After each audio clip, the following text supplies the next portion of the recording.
Welcome everybody, thank you indeed for coming. Just to remind people that we are in a separate situation today, as you no doubt have worked out, and we haven't unfortunately got the microphones, so it's going to make it more difficult to hear if there's chatter going on, so we do need to keep quiet. We normally do a very good job of that, so it's fantastic, but just be aware we also are recording, which is right in the middle of the room there, so we do need to speak up, so hopefully people can hear that for the recording of it. As we start, I just want to, first of all, start the meeting in addressing why we're in this room, which I think most would be aware of, in case some are not aware of. It's because of the other chambers where we normally meet is not suitable for us to have the required distance between each other as councillors and also for the general public.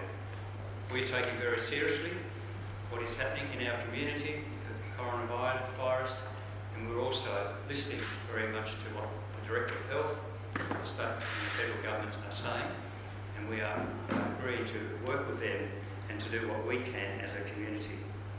Later on in the meeting there will be a motion that I'll be putting forward for us as a council for our reaction to the coronavirus as well, for the business community and for sporting groups and for other groups in our community. I do want to say now that there is a lot of uncertainty, and I fully appreciate that. I've got uncertainty. I don't know what's going to happen, how long, what's going to be. But what disappointed me, and has disappointed a lot of other people, is the panic buying and the frustrations of people who are really being inconsiderate of other people in our community. So from my point of view, anyone that's listening, if you know of anybody doing that, I'd love to see that stop. We all need to be reasoned and to take a reasoned approach as we work through this. But can I also stress very, very strongly, we, everyone in this room, everybody in our community, we are the ones with the power to make a difference in this crisis. It's not just to the state government or the federal government. It's up to everybody, each one of us, to do our bit. And our bit is extremely important. It's critical. We need to keep distance, 1 to 2 metres. If we all did that, if we all wash our hands, if we all, when we sneeze or cough, and we do it with a tissue or in our elbow, and then we wash our hands before we eat. When we touch food, make sure you've washed your hands before. If each and every one of our citizens did that, this virus would die. It would die of its own. No amount of whatever else we can do. So we have a big part to play in that, and I would encourage all our residents to be doing that in northern Tasmania as well. The state government have announced their packages, and whether we agree with all of it or not, it's there, and we are now going to try and add to that with the motion that's, if it gets passed, that's coming up later. But from the council's perspective and from my perspective, I really want to thank our CEO, Michael Stratton. He has been a tower of strength through this time. He's been incredible, with willing to listen, to talk, and to work through what we can do, but also to the leadership team, to the general managers, but also the wider extent of that leadership team. And the Deputy Mayor and I were privileged to come here on Monday, I think it was. We were in this room with the whole leadership team, and just to listen and to hear the concerns, how they are very much concerned about our own welfare as a council, which is extremely important for our employees, but also how they're concerned about the public and what's going to happen in the community, and how now plans have been in place to make a difference. The Pandemic Incident Action Plan, which has been put in place, which the team are working through, and they're meeting very regularly to address these issues. So there's a lot happening, and I'm not going to go through all of those, but to you, CEO, thank you very, very much for myself. I've just been amazed at your energy, your strength, but also the way you're willing to logically work things through. Even though we've agreed at times, disagreed at times, we have agreed other times that we've been able to get where we need to get. So if we all do that, continue to work together, have one goal in mind, and that is for our community, the power of the people to make a difference, and we play our part in that, we're going to go a long way to being able to see some, hopefully in the not too distant future, we don't know when that'll be, but some resolution and some way that we can start to be moving forward. So with that, I want to open the meeting and remind you it is being recorded, but we need to speak up, so hopefully I'm coming through loud and clear. So please be seated. So any declaration of interest? Councillor Sauer. Item 20.1. 20.1, thank you. Any other declaration of interest? So somebody move the minutes of the meeting held on the 5th of March. Deputy Mayor, thank you, and Councillor Mackenzie. All those in favour? That's the meeting of the 5th of March. That is carried by all present. We have no deputations, no petitions. We do have a community report. Chloe McCann, the youth delegate, is here. So Chloe, it's welcome back. We want to hear how you went for your trip as a delegate, when you went. So you speak up from there as loud as you can. Thank you very much. Pleasure. Thank you so much for having me, Mr. Mayor, and thank you to the councillors as well, and to the guests. So my name is Chloe McCann. It's my pleasure to be here with you today to speak about my experience at the COP25 in Madrid. So that's the Conference of Parties, United Nations Conference of Parties in Madrid, which was held last December. The last time I spoke to you all, it was about 2 or 3 weeks before I left, and I'd just been told that I was leaving, so it was very last minute. And it was in my TC exam time, so obviously I was very stressed, and I was so grateful for the support that I received from a lot of people in this room and from the wider community here in Launceston to get me over there. It was an incredible opportunity. I was the first student from Northern Tasmania to ever be given this opportunity, and I was one of 3 Australian students. So it was a huge deal, and I felt completely out of my depth. And I was out of my depth. When I got to Madrid, I realised that the amount of research that I could have done would never have prepared me for what I was about to get into the 2 weeks. The first few days were really exhausting, and I was spending like 16 hours a day in the conference centre, participating in negotiations, and having one-on-one mentorship and contact with the Department of Foreign Affairs and Trade negotiators. So that's graduate programs don't even give you that. So I couldn't believe the opportunities that I was getting. It was the first time ever for Fridays for Future International, so we call that School Strike for Climate here in Australia, that one person from every single continent was in the same room. So that's a momentous thing, and I was so proud to be a part of that first meeting at the COP. I got to meet people like Al Gore and Greta Thunberg, and it was a part of discussions with people like Angus Taylor, our Federal Minister for Energy and Emissions, and the Australian Ambassador for the Environment, Mr. Jimmy Vista. So really incredible stuff, and they reached out to me and offered me mentorship and helped me to understand what was going on in the negotiations, because at the start especially, there were some really big words, and I'm only 18. So that was a lot for me to process, and by the end I felt like I was really understanding what was going on, and the development that I went through over the course of those 2 weeks, I really struggled to put into words. It was really important to me to offer a somewhat rural perspective and a Tasmanian perspective at this international event, and to offer a youth perspective especially. I'm in Year 12, so these people, a lot of them have been going to these negotiations for years, and for me to come in with some fresh ideas was really, really special, and I felt really listened to as well, which was really, really special. They seem to like me, so they have offered me the chance to go back with the Department of Foreign Affairs and Trade for 2020 to Glasgow, should it go ahead with the current COVID-19 crisis. Fingers crossed on that one. And this time I've got some time to save up, so I've got a couple of months up my sleeve instead of the 2 or 3 weeks that I had last time. Just to end, I'd like to thank everyone in the room for the support, because I did feel incredibly supported before I left and while I was away, and then upon my return again. Thank you so much for your support, both financially and emotionally. And yeah, I'm really open to having any conversations with anyone who's interested, and hoping to open the delegation to more Launceston students and students in the north of Tasmania in the years to come. Thank you very much.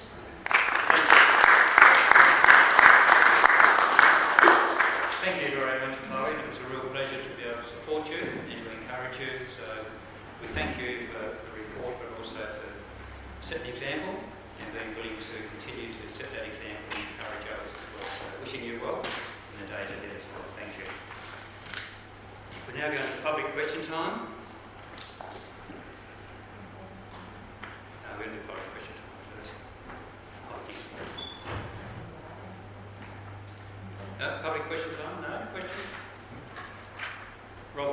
go to... Thank you, Mr. Mayor. Robin Smith on behalf of Coffee Republic Business in the Brisbane Street Mall. A fortnight ago, at the last meeting, I asked about COVID-19. I've got a follow-on question about that. The first, couple of quick questions, if I may. Would Council consider a few of these actions, such as not using the blower vacuum cleaners for a couple of hours on the CBD streets in the morning, instead use the glutton machine to suck up debris on the streets? Council operates a number of ashtrays around the city. Fortunately, the kids and the homeless all have keys for them and go in and make up new cigarettes out of the unsmoked tobacco. Is that something we do? Drinking fountains in public places, and there's one in front of my cafe in the Brisbane Street Mall. Food businesses. So sorry, that's the first question. Yep, look, we'll take that on notice, and I'm more than happy to work through that with our staff. Food businesses such as myself may need to adapt at very short notice, like style of service or a method. Is Council in a position to respond that in a way may keep us in operation as opposed to putting a food premises out of operation? Yeah, look, we've got I'll put a motion to the Council very shortly, which will hopefully help deal with that. We're not going to be able to stop everybody going out of business, but we'll have a community care and recovery package, how we can best assist in our community. It was more about the style of service that your restaurant would be allowed to take away. But thank you. I will be looking at all businesses in our community. Thank you. Today we were given notification that there's a new method of billing for waste disposal. It's about $250 paid in advance per year for a week.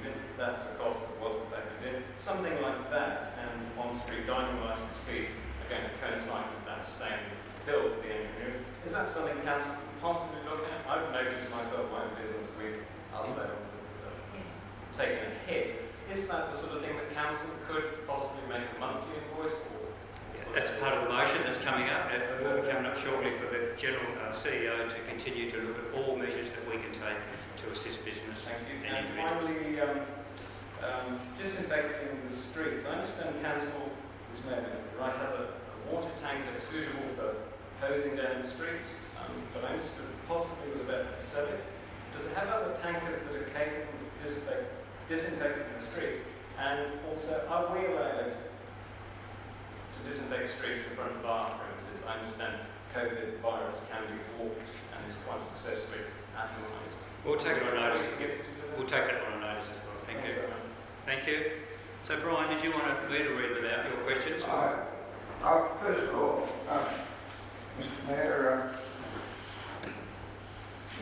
and Alderman, I'd like to congratulate you today for a very fine speech in what your leadership are doing in light of the coronavirus.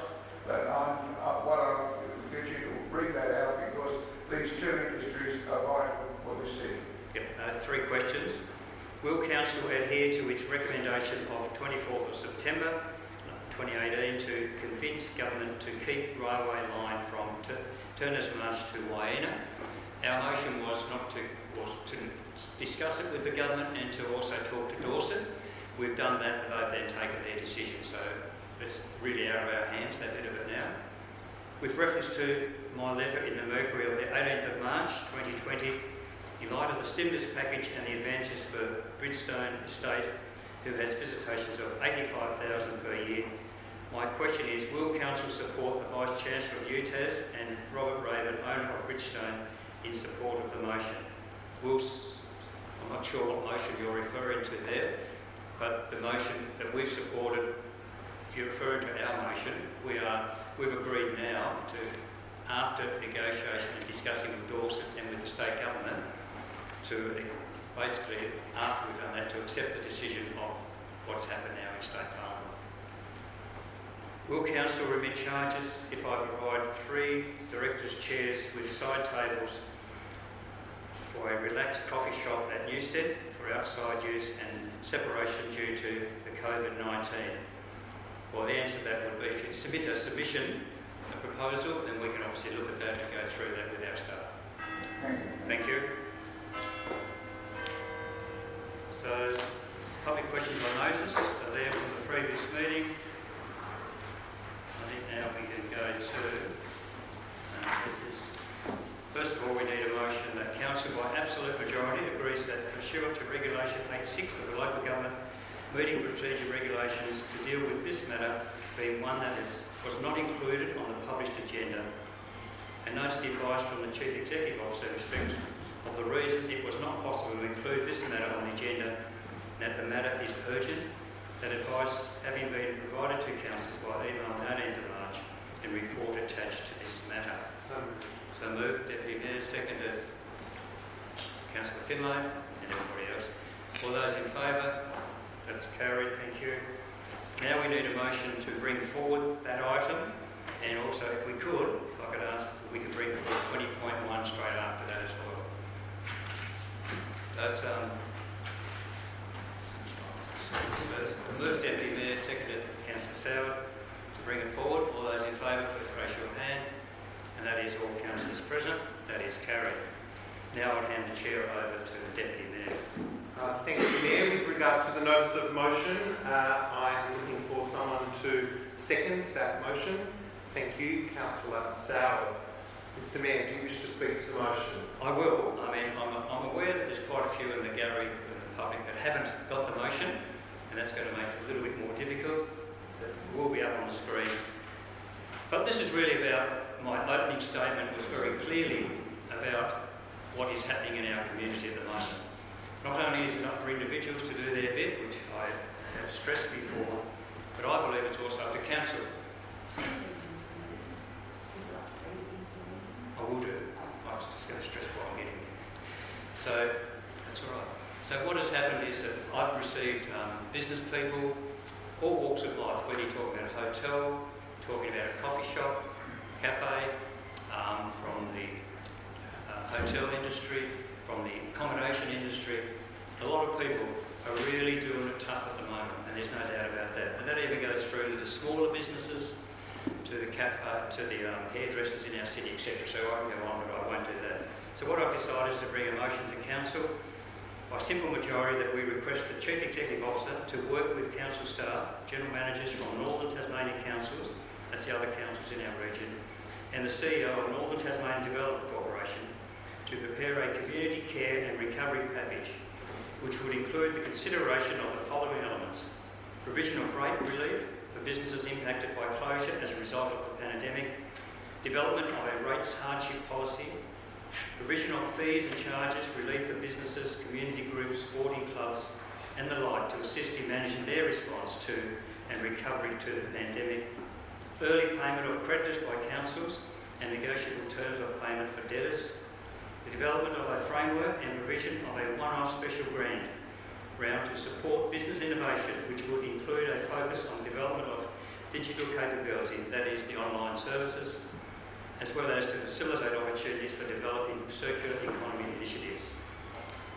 Support for sporting and cultural groups to develop alternative approaches to their activities, supporting the more vulnerable members of our community, develop a framework to strengthen the resilience of our community, negotiate rent relief for the use of council facilities, and support for council events to retain grant funding and replan events.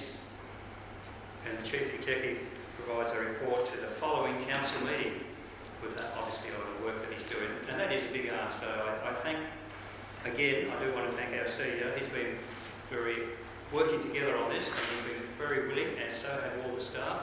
The General Manager, as I've said before, our staff has just been fantastic. We do need to do our bit as a council, and there's no doubt about that. I think a lot of these are very self-explanatory, so I'm not going to go through each one individually, and I'm not going to be able to say what these means will be. We don't know at this stage what the effort can be, but we do know we do need to do something, and I'm very confident that our CEO and our staff will come up with a package that is something that we can look forward to in a few weeks' time. What I do want to say is that part of it is to negotiate rent relief for the use of council facilities. That is critical at the moment. We've got the aquatic centre we've closed, which we needed to, a good decision, but it's had impact on others in the aquatic centre. QB Mag's closed. We've got other properties around that other businesses are in that are struggling. So we can do our bit by providing some rent relief. What that's going to look like, we're not sure, whether it's 2 months, 1 month, 3 months, that's something to be worked through.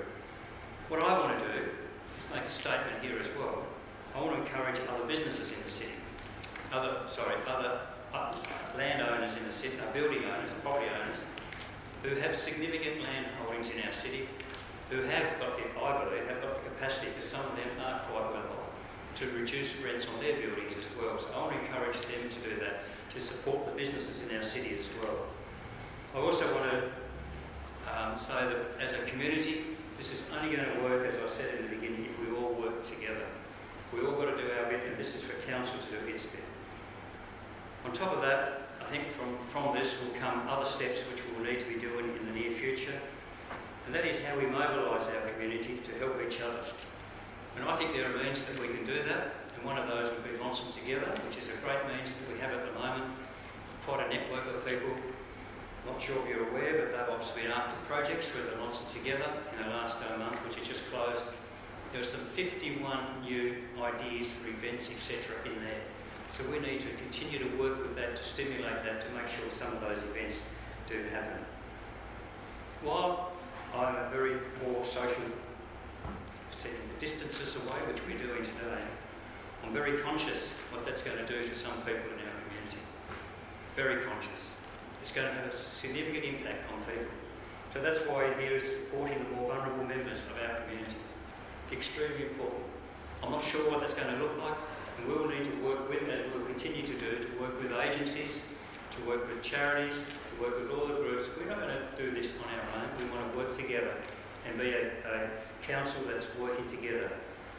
If we pass this today, which I'm sure we're going to get good support, this will be the first of the councils in Tasmania, not on the mainland. I've heard other councils are looking at this on the mainland, but it's also, what I like about it as well, it's not just our council, we're going to be working together with other councils in the region.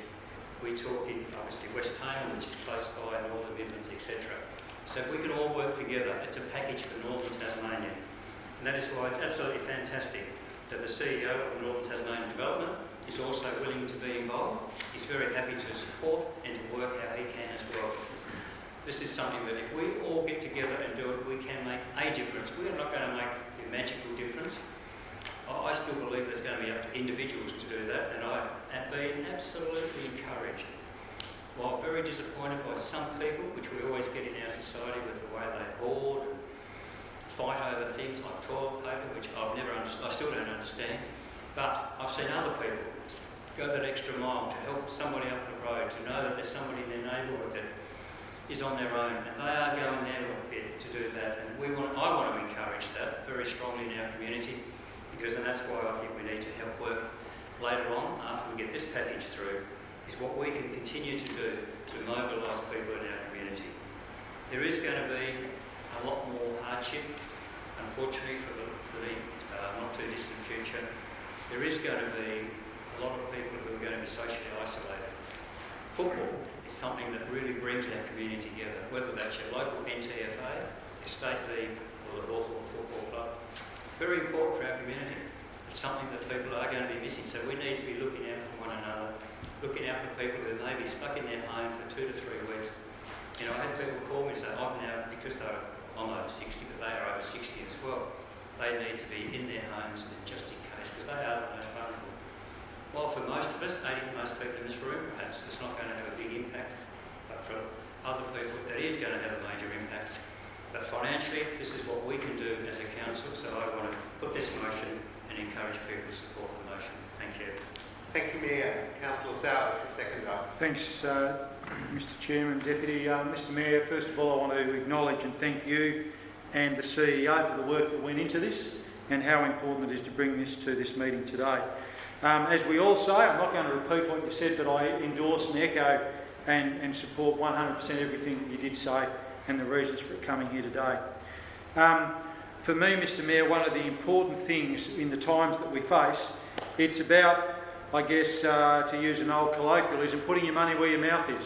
Many of us in this room, in our own capacities, in the groups that we work in, have been lobbying state and federal government to do something. Well, we're doing something here today if we pass this notice of motion. We're doing our bit. And I think one of the things, Mr Mayor, with this that we sometimes overlook, this council is a big employer in the city. This council hands down a $110 million budget each year. So it's a significant player in keeping money moving around our economy. And in the points that you've highlighted within the notice of motion, excellent points. And I think, Mr Mayor, when I read this, and then I came back and read it a couple of other times, one of the things that's very clear to me in the work that you and the CEO have done is that there is that cascading effect of what you're doing. It's not just, oh, well, it'll help business. You've highlighted a number of groups, but from that, Mr Mayor, there is the cascading of others. So, for instance, and you summed it up beautifully, the role of sport and the arts in our community. Many out there would go, oh, well, there's not a cricket game or a football game, or in the Deputy's case, a performance. And that's the thing that we see. But we don't see the support and the networking and the nurturing and the mental health support and all the wonderful community building things that all of those things bring. And without those, there's a void, there's a gap. So if we can do something to help that, Mr Mayor, that is just a wonderful thing. Now, I will touch on a couple of them that particularly resonated with me. I mentioned, Mr Mayor, in my earlier remarks, we have a $110 million budget. How powerful is it for this council in dealing with point D in your notice of motion for us to pay our bills early? Because what that does, that provides surety and support for those out there that supply things to us. Okay? Confidence breeds confidence. If we're paying our bills early, that means that those suppliers have money to do other things with. It's that simple. It's that simple to keep money flowing around our economy. And also, as part of that, we'd have some people that do owe us some money. But being able to be a good citizen, a good corporate citizen, and negotiate that with people, be understanding of that, also helps us play our part. Mr Mayor, within what you've got there, I touched on the sporting and cultural groups. I know others will mention that, but again, often made up of volunteers, a lot of volunteers, people that give hundreds, if not thousands of hours of time a year. How good is it if we can do something to help support them? You, in your remarks, talked about us leading the way with other business owners out there being able to maybe do their bit. And that's really, really important. There's an old saying, and like most old sayings that stand the test of time, if it has to be, it's up to me. And by me, I don't mean me or this council. I mean all of us with doing something. Business owners, building owners. I want to see that cascading effect, that ripple effect out there where more people buy into this and support people. A rates hardship policy, Mr Mayor, is a really wonderful idea. Again, we're doing our bit to help others in a tough time. We talk about fees and charges. Again, something as simple as the sporting group that runs the little tuck shop and sells the sausages and the drinks to help pay the bills. That's not going on at the moment. They can't find that money to pay the very fair fees and charges we have, so we're looking at doing something about that. Again, we're not just saying someone needs to help, we're stepping up. The more vulnerable members of our community, and Councillor Stodgersek and I were talking about this before the meeting, one of the things that what we face at the moment brings, and we all know this, there's almost a PTSD element to this thing at the moment, in terms of not just people worried about themselves getting sick, their business suffering, their family members getting ill, it's the constant, fast-moving nature of it. Thank you, Councillor Saab. Your time is up. Do you require an extension? Yes, please. Moved Councillor Stossenjak, seconded Councillor Finlay. All those in favour? That is carried. Thank you. Thanks, Mr Chairman. I think that, again, in times of crisis, the most vulnerable members of the community bear the brunt of that more than others. So I'm delighted to stand and second the motion. I think it's wonderful. I think it's only a part of it. And as you said, Mr Mayor, it's about state government, federal government, us at local government, at the coalface, doing what we can to support people. And hopefully others out there following our lead and doing their bit. Because I reckon if everyone does their bit, then we all work together in owning the situation and solving the situation. And I'm just going to conclude my remarks in support of the notice of motion by just saying we're already, Mr Mayor, seeing some things happen. As you've said, you hope this helps generate that. It's already starting to happen. I'm seeing things on social media where people are not only trying to support a local business by buying more local stuff, buying a voucher for when times get a little bit better. Trying to support people, keeping that cash flow coming in. I think it's wonderful. As I said, I commend you again for bringing it. I'm delighted to support it, and it's a real opportunity for our community, our wonderful community, to work together in times of crisis, to all bear the brunt and work together on helping support each other. Thank you. Thanks, Councillor Sauer. Councillor Mackenzie. Thanks, Deputy Mayor. Look, I also rise in support of the motion, and I start by congratulating the Mayor for putting it today. I think it's a very timely thing for us to do. But moreover, I'd like to congratulate and commend all of the people in leadership around the state, around the country, in what they're doing. This is unprecedented times for our world, and being a leader is really challenging at this point in time. There's lots of great advice people are giving people after the fact in relation to what we should have done or what we should be doing.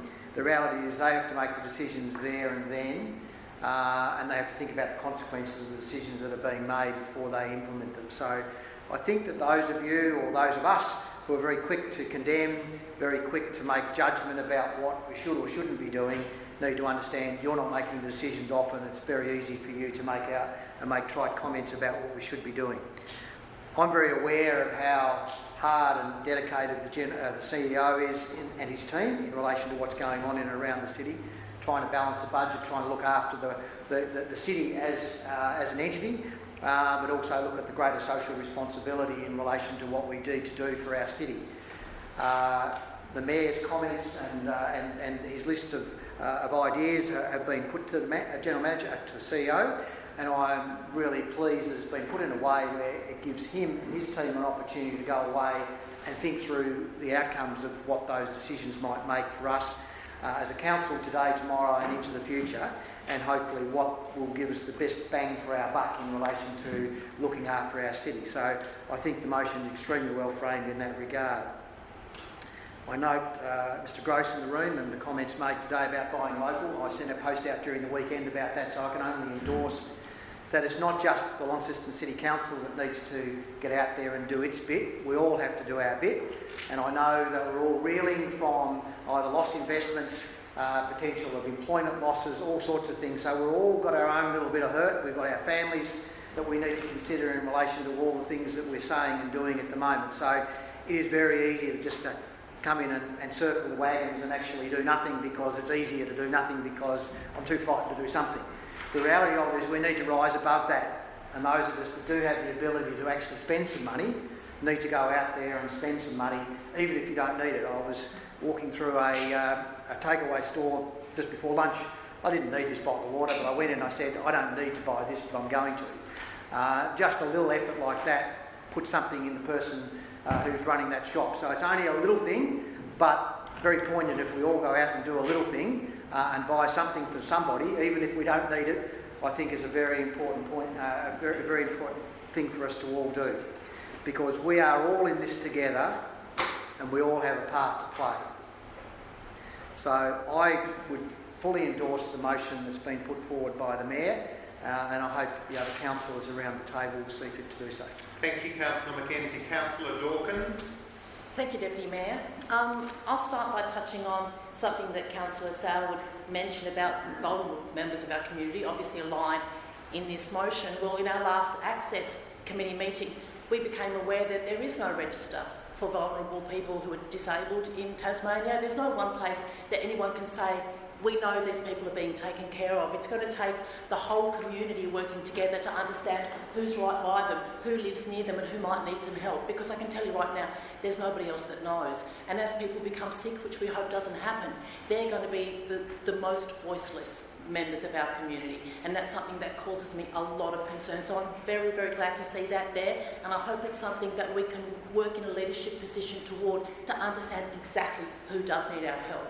Because if we're imagining now, because of this 14-day quarantine period, that we're not going to get COVID-19. I think that's wrong. I think we have to expect that we will get it and that 60% of people will build the herd immunity. It's either that or we wait for the vaccination, which could be between 12 and 18 months away, which I don't believe anyone thinks we can wait for. So we're looking to flatten out the curve. Everyone knows that. Everyone has heard that many, many times now.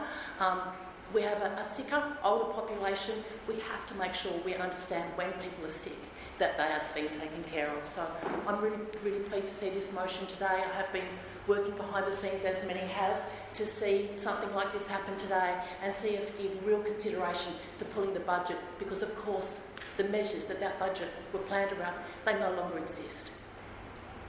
On the way to council today, I thought I'd pop in and see some of my favourite cafe owners. 3 of the cafes I normally visit are closed and all their staff have been stood down. The one that was still open, I walked in and the restaurateur was standing there in tears. It was incredibly difficult for me to see that. Having been a restaurateur in another part of my life, I understand the frailties of a business like that. We all know that Australians carry so much debt. We're one of the most debt-laden communities in the world. The Federal Bank, the Reserve Bank is running out of options. Quantitative easing might not be the measure that we need right now. So we're going to have to change the way that we work together as a community. The taxation system hasn't done a brilliant job of wiping out those excess profits. Those profits are supposed to be in our community. They're not supposed to be filtered into the hands of a very few people. But that's what we've allowed happen. And that's something we should never have allowed happen, because now that money is not in our community. It's not in our banks. It's not in our mortgages. It's in the hands of a dozen people. So anything that we do now and the way that we rebuild our community has to take into account what we've allowed to happen. We've got a chance to slow everything down. We've talked about traffic calming measures. We've talked about incidental activity in our community centres. But we've not managed to do it. Every time we nearly get close, something pulls us back and we say, we can't do that now. We're too scared to do that now. Well, now there are fewer cars on the streets. There's a great opportunity to slow everything down, encourage cycling, encourage active transport, get people in our community in a way that we know we've needed, not just rushing through on the way to somewhere else. So I endorse this motion. I see this is a great opportunity to make some change in our community. I don't think we have any idea what's going to happen in the next 12 months. I hope we're all here at the end of it to see that we have made good decisions today and into the future, that our community is healthy and thriving, and that we have got a way forward, and that restaurateurs like Laura at Earthy Eats have still got a business, because right now she's pretty sure she's not going to have one. Councillor Finlay. Thank you, Deputy Mayor. On a day like today, as Councillor Mackenzie said, as we all really clearly know, we're operating in unprecedented times. But I don't know that today I could be any prouder to be part of the City of Launceston with the work that we're doing, and any more reflective on the traditions of this organisation. We've been an organisation that's always gone first, in a community that's always gone first. I want to thank the Mayor for bringing this motion to the table today. I want to acknowledge all the work that the CEO, the leadership team, and in fact our whole organisation has done to bring this to this point. I want to speak today a little about our organisation and then about our community. But what's happening in Launceston and the Greater Northern Area right now across Tasmania, the country and the world, happens at the individual level first. It happens as a family, and then it happens in community, and then it happens in business, it happens in government. And our organisation's like a family, and as we walk around the building at the moment, we're checking in with each other, seeing how people are going, and people are having a various response to what's happening right now. The General Manager and the CEO shared with us this morning that the measures that have been taken by our organisation are being used by others to implement great strategies across their organisation. So I want to acknowledge that in our place, with the things that we can control, the things that we can shift, we're looking in a really methodical and considered way about what we can be doing here and in our community, and I want to acknowledge that. Before making too many comments now about what will come back to the next meeting, which will be the collective work of our region, I want to acknowledge this morning the statements made by the Premier that a state of emergency has been declared, and that as of today, again, our state is taking a lead where we've got the strictest border controls in the country. Our piece in the puzzle is about working together with the state government, with the federal government, and taking insight from what's happening internationally right now. The package that we put together is an indication of us working as a family with our neighbours, as we're asking individuals to do as families with their neighbours. We'll be working on the back of some great work that's been done recently, which in fact in itself is unprecedented, in a really cooperative way with our council neighbours. Our general managers as a collective team, as a family, are working really well together right now, and I have no doubt that the package that is tabled with us at our next meeting will be really well considered. It's on the back of a lot of work that we're already doing really well here in our region, and partnered with the timely new appointment at Northern Tasmania Development Corporation of Mark Baker, bringing him into that team as well. There's some strength and intelligence going on where our community can feel really confident and supported that we've got great people doing great things here. We've got a tradition and a history of not only working through difficult times but also working really well in recovery. We're an award-winning community and organisation around community care and community recovery, and I think again our community can feel really safe and supported by us and what we do. So I'm looking forward to receiving this package at the next meeting. I'm looking forward to what it does for our community as individuals, what it can support in their families, because it's every individual and every family that operate the businesses, that are our employees, that are lead agencies within our organisation. And if we as individuals take great care with each other, we stay safe and support each other right now, we've got the best possible chance as a community, as families and as businesses to continue in what hopefully will be a space, a state that is best supported to continue to operate. There's been some mention, we've got the chamber here today, the Get Vocal by Local, chamber, City Prime, businesses working together, supporting our producers. There's Buy Tasmania First initiatives. Councillor Soward mentioned other initiatives. We're a clever community, we're innovative, we're smart. So with this package, coupled with other packages being delivered, and every individual taking care of their neighbour, as we will with our council neighbours, we're going to get through this together, but it's important to remain positive, to look after each other, and to, where we can, continue to inform and support each other and share the information that we learn, as others are learning from our organisation right now. So Mayor, congratulations, thank you for bringing this motion forward. Thank you for the work that you do with the CEO and with the team. To all our councillors, we met earlier this week to bring forward what was important to us. I thank the CEO for listening. We're a team here, we're a team in our community, and we're a team in Tasmania, and that's what is going to see us get through. So congratulations, thank you, and I look forward to the package returning for the next meeting. Thank you, Councillor Finlay. Councillor Harris. Okay. Thank you, Deputy Mayor, and like everyone else, I want to stand and say thank you to the Mayor for bringing this motion. Just a few things that I'd like to add to what's already been said, and I won't repeat. In my opinion, the world has now changed, and it will never be the same again. In the same way that 9/11 changed how we travel, and the GFC changed how the world's finance industry operated, this will change our world going forward, and it will never be like it was in 2019. However, that doesn't mean that there's doom and gloom, because we will come through this. The world will continue to evolve. Fear is of the unknown is a very powerful motivator, and I guess that's what we're seeing when you look at things like the panic buying of toilet paper. People didn't know what else to do, so they thought they'd make sure they were covered when they went to the loo. But everything else that people have said, the Get Vocal by Local campaign is actually very, very true. And as the saying is, money is made round to go round. So I'd encourage each and every one of us to go out and buy locally. Look after your neighbours, look after yourself first of all, but look after your neighbours, and particularly the elderly. And when we're looking at what the council can do, we need to look at what charges that will encourage other subsequent business activity. So it may mean that we look at something that is a fee for something to occur.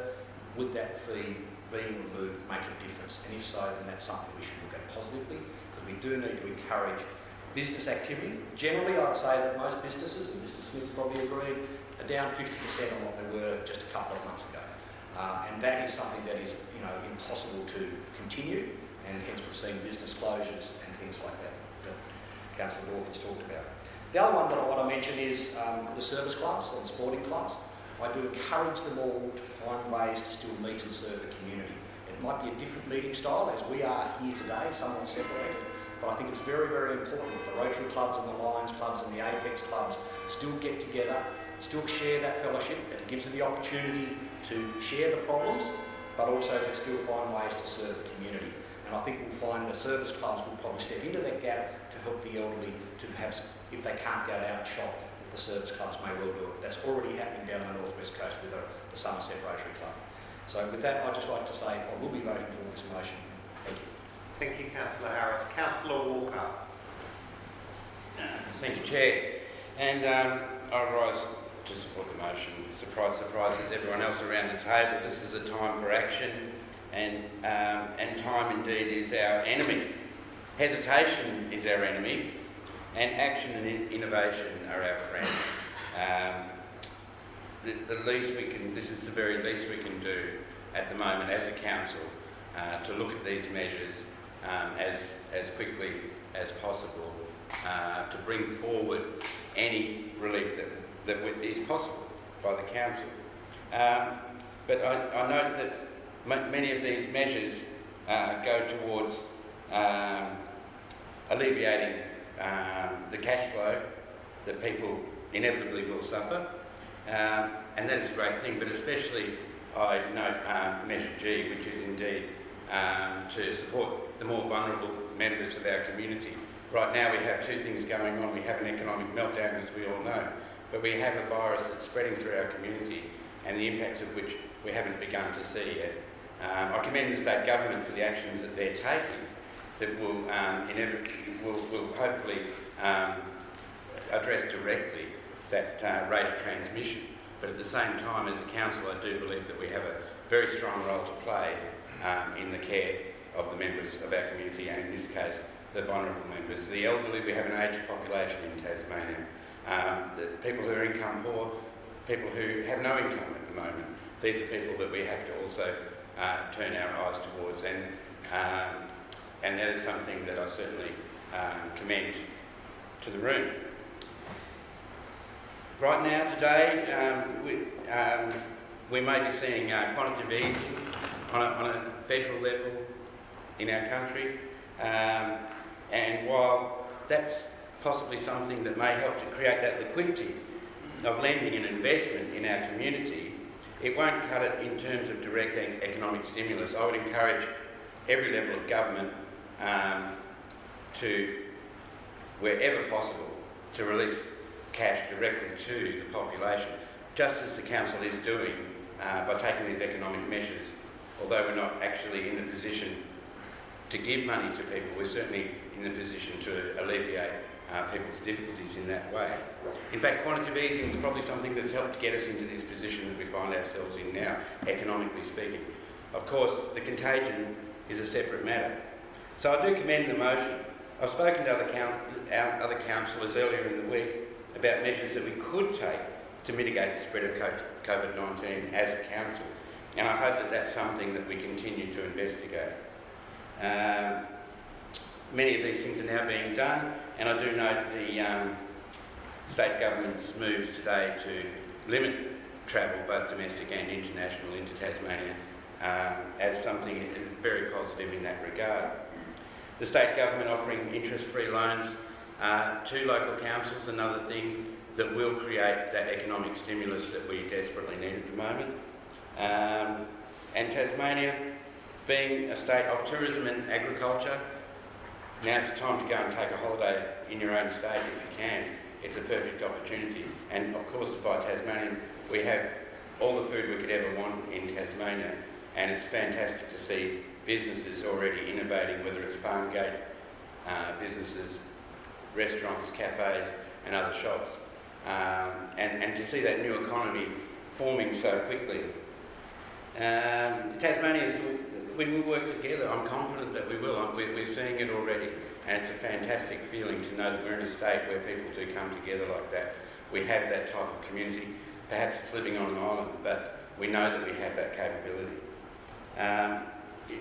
We can't wait for perfect decisions.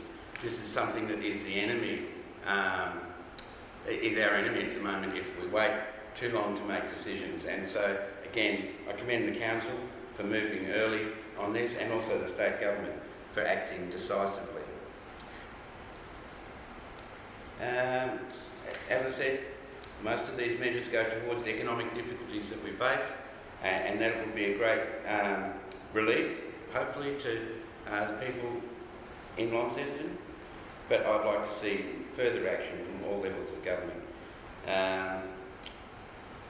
You can feel the fear and the sadness that other councillors have referred to in our community, as some are immediately impacted. Councillor Walker, your time is up. Do you have much more? Not very much. Someone to move an extension? Councillor Mackenzie, seconded Councillor Dawkins. All those in favour? That's carried. Thank you, Chair. And you feel the immediate impact of people all around us at the moment. I congratulate the businesses who are working to innovate. Groups such as the Chamber to encourage people to buy local, the new supply chains that are being created as a result of that, and I look forward to other organisations coming up with similar measures and the state government encouraging likewise. And I commend the motion to the Chamber. Thank you. Thanks, Councillor Walker. Are there any other contributions? Councillor Dakin. Thank you, Deputy. I too stand to support the Mayor's motion 100%, as I think it's a motion I won't need to go into details about, but the one thing that we are fearing the most today, more than any other day in my life and working career, is the unknown, the uncertainty of what faces us tomorrow. We've seen the rapid changes over the last 24, 48 hours. But what can we do as a council? Well, we can be kind. We are being kind. We can look after each other. We can support our community. And the motion is a great step to seeing what we can do in a very sensible, common sense way. As I said, we're all in this together. I won't go into the details about the hospitality industry at length, but I can say that every single business in hospitality and tourism and other service industries is absolutely being hammered. I know that working with the City Prom Board and also the work that the Chamber is doing to remain positive, because that's all we can do. There's no point, it's not going away, we can't change it. What we can do is look after each other moving forward and see what we can do. Yes, it's caning our economy, yes, it's caning our health, but without healthy people, we won't have anyone to rebuild a healthy economy. So that's foremost, let's look after our people first. Yes, the economy is there, it's taken hit, we will rebuild it. That's not a problem. I've got the confidence in that, but I'm not an economist, I'm not a health expert. So all I'd like to say is that I 100% support the motion. My passing words are, let's be kind to each other, let's not lay blame, and let's support each other. Thank you, Councillor Dakin. Councillor Stosselshire. Firstly, I commend the Mayor for bringing this motion to us today. In these challenging times, it's important to show strong leadership and initiative. My thoughts are with those affected by this crisis worldwide, but particularly those within our own community, as I'm witnessing firsthand the massive impact this is already having on people's daily lives, particularly the elderly and those in high-risk categories that must be very frightened at the moment. Already there are far-reaching social and economic impacts. Our vulnerable, those on welfare, casual workers, sole traders and small business owners, as well as our business community as a whole, are facing unprecedented challenges, with lots of people facing the very real possibility of losing their livelihoods. I commend the Mayor for the practical, on-the-ground assistance that is being proposed. I think local government has the advantage of being close to the community and therefore has a better understanding of what will help. These challenging times call for us to all work together, to support one another, to shop locally, to support our arts community, to be agile, to adapt, to change, and to offer additional support to those who need it. I think anything Council can do which takes financial pressure off individuals and businesses will be of great benefit. I've already seen some businesses making changes and offering online ordering and delivery. I'd love to see if we could facilitate a platform to list those businesses offering these services and to ensure those vulnerable and those self-isolating are aware of these services. I've seen some people suggest we need to choose between health and the economy. I believe both are intricately linked.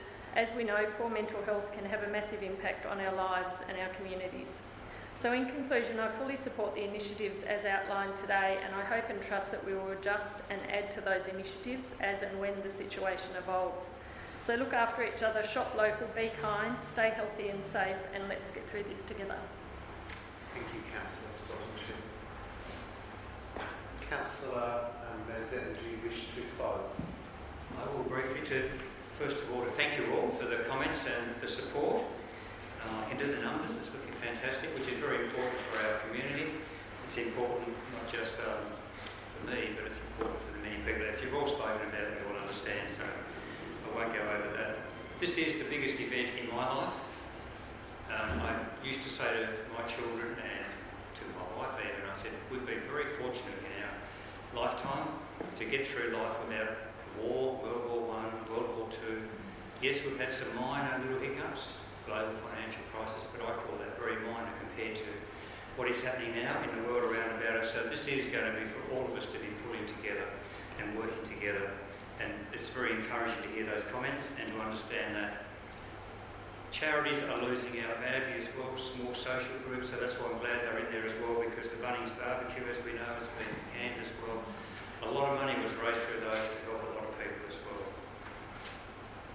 The special grant, I don't think anybody's mentioned that, so I'll just mention that as well, because I see that as an extremely important one-off special grant to support business in our community, and especially for those businesses who at the moment are not online, or not doing anything online. As soon as they can get online, quicker the better for them, because a lot of the world was going online and probably should have been online, but we all need to be online now. They need to be online now. So anything that we can do to help that is absolutely fantastic. We will continue to work with the Chamber, so thank you, Neil, for being here as well. It is appreciated. And last but not least, again, to Michael, the CEO, thank you very much for your support and the way that you actually bend over backwards to assist and to work for our economy, for our community, for our people. Thank you for that. Thank you to the leadership team that are here, to the GMs and all the leadership team of council.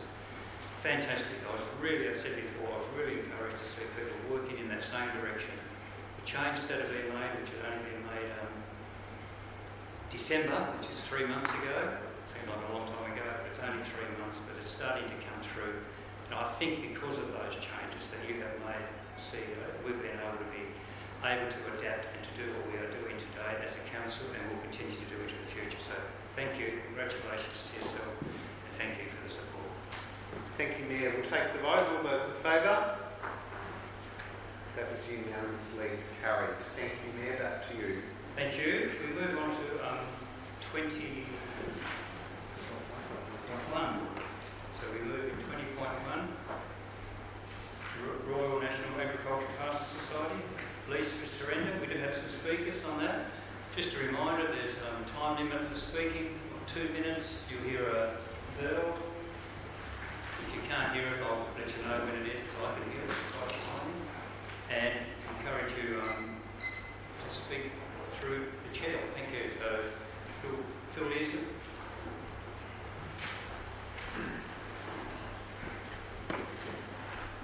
Mr Mayor, Councillors, thank you very much for the opportunity to speak with you today, and I'm pleased to provide an update on the Northern Transformation Program.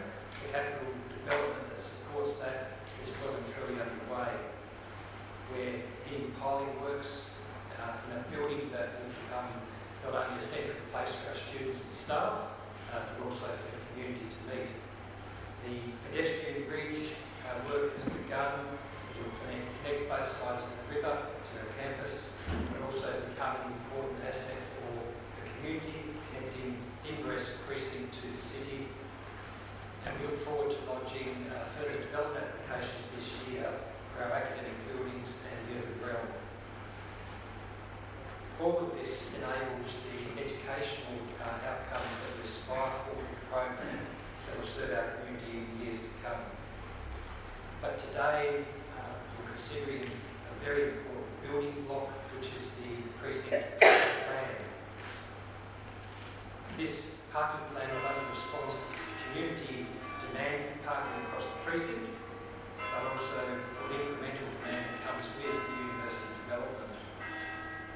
The university believes that this proposal balances the need for community as well as the institution, and that it will become a valuable community asset in the years to come.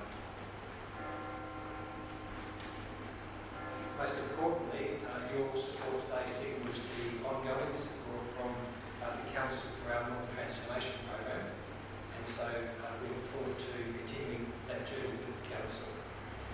Thank you, Bill. David Cox.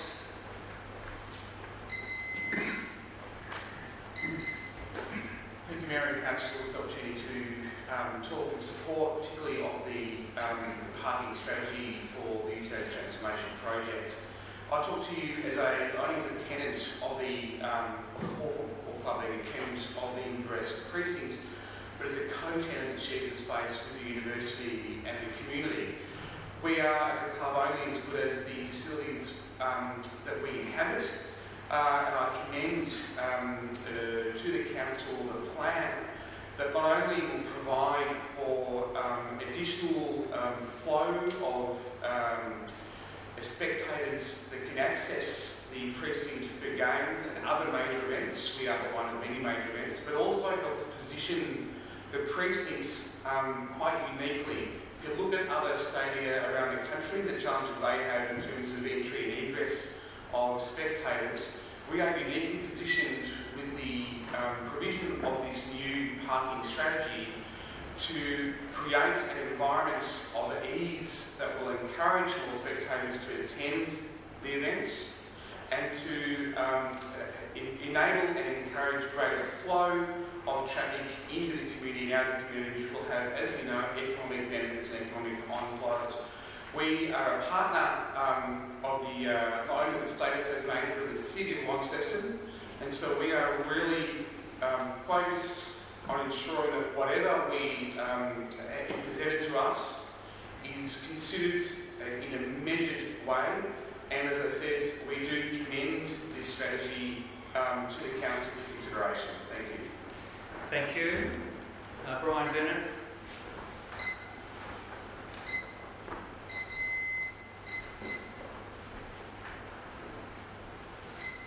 Thank you for the opportunity to speak this afternoon.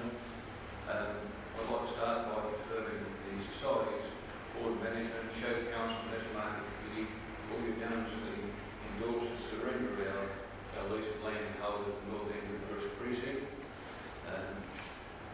We said it's a win-win for all stakeholders involved. It would leave us in a financially stable position. We'd be able to leave aside a number of our stakeholders having enjoyed for some considerable time.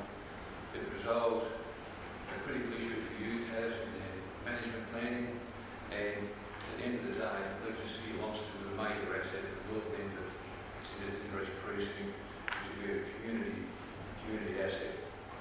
I'd like to thank Council personnel who have been involved in negotiations to date.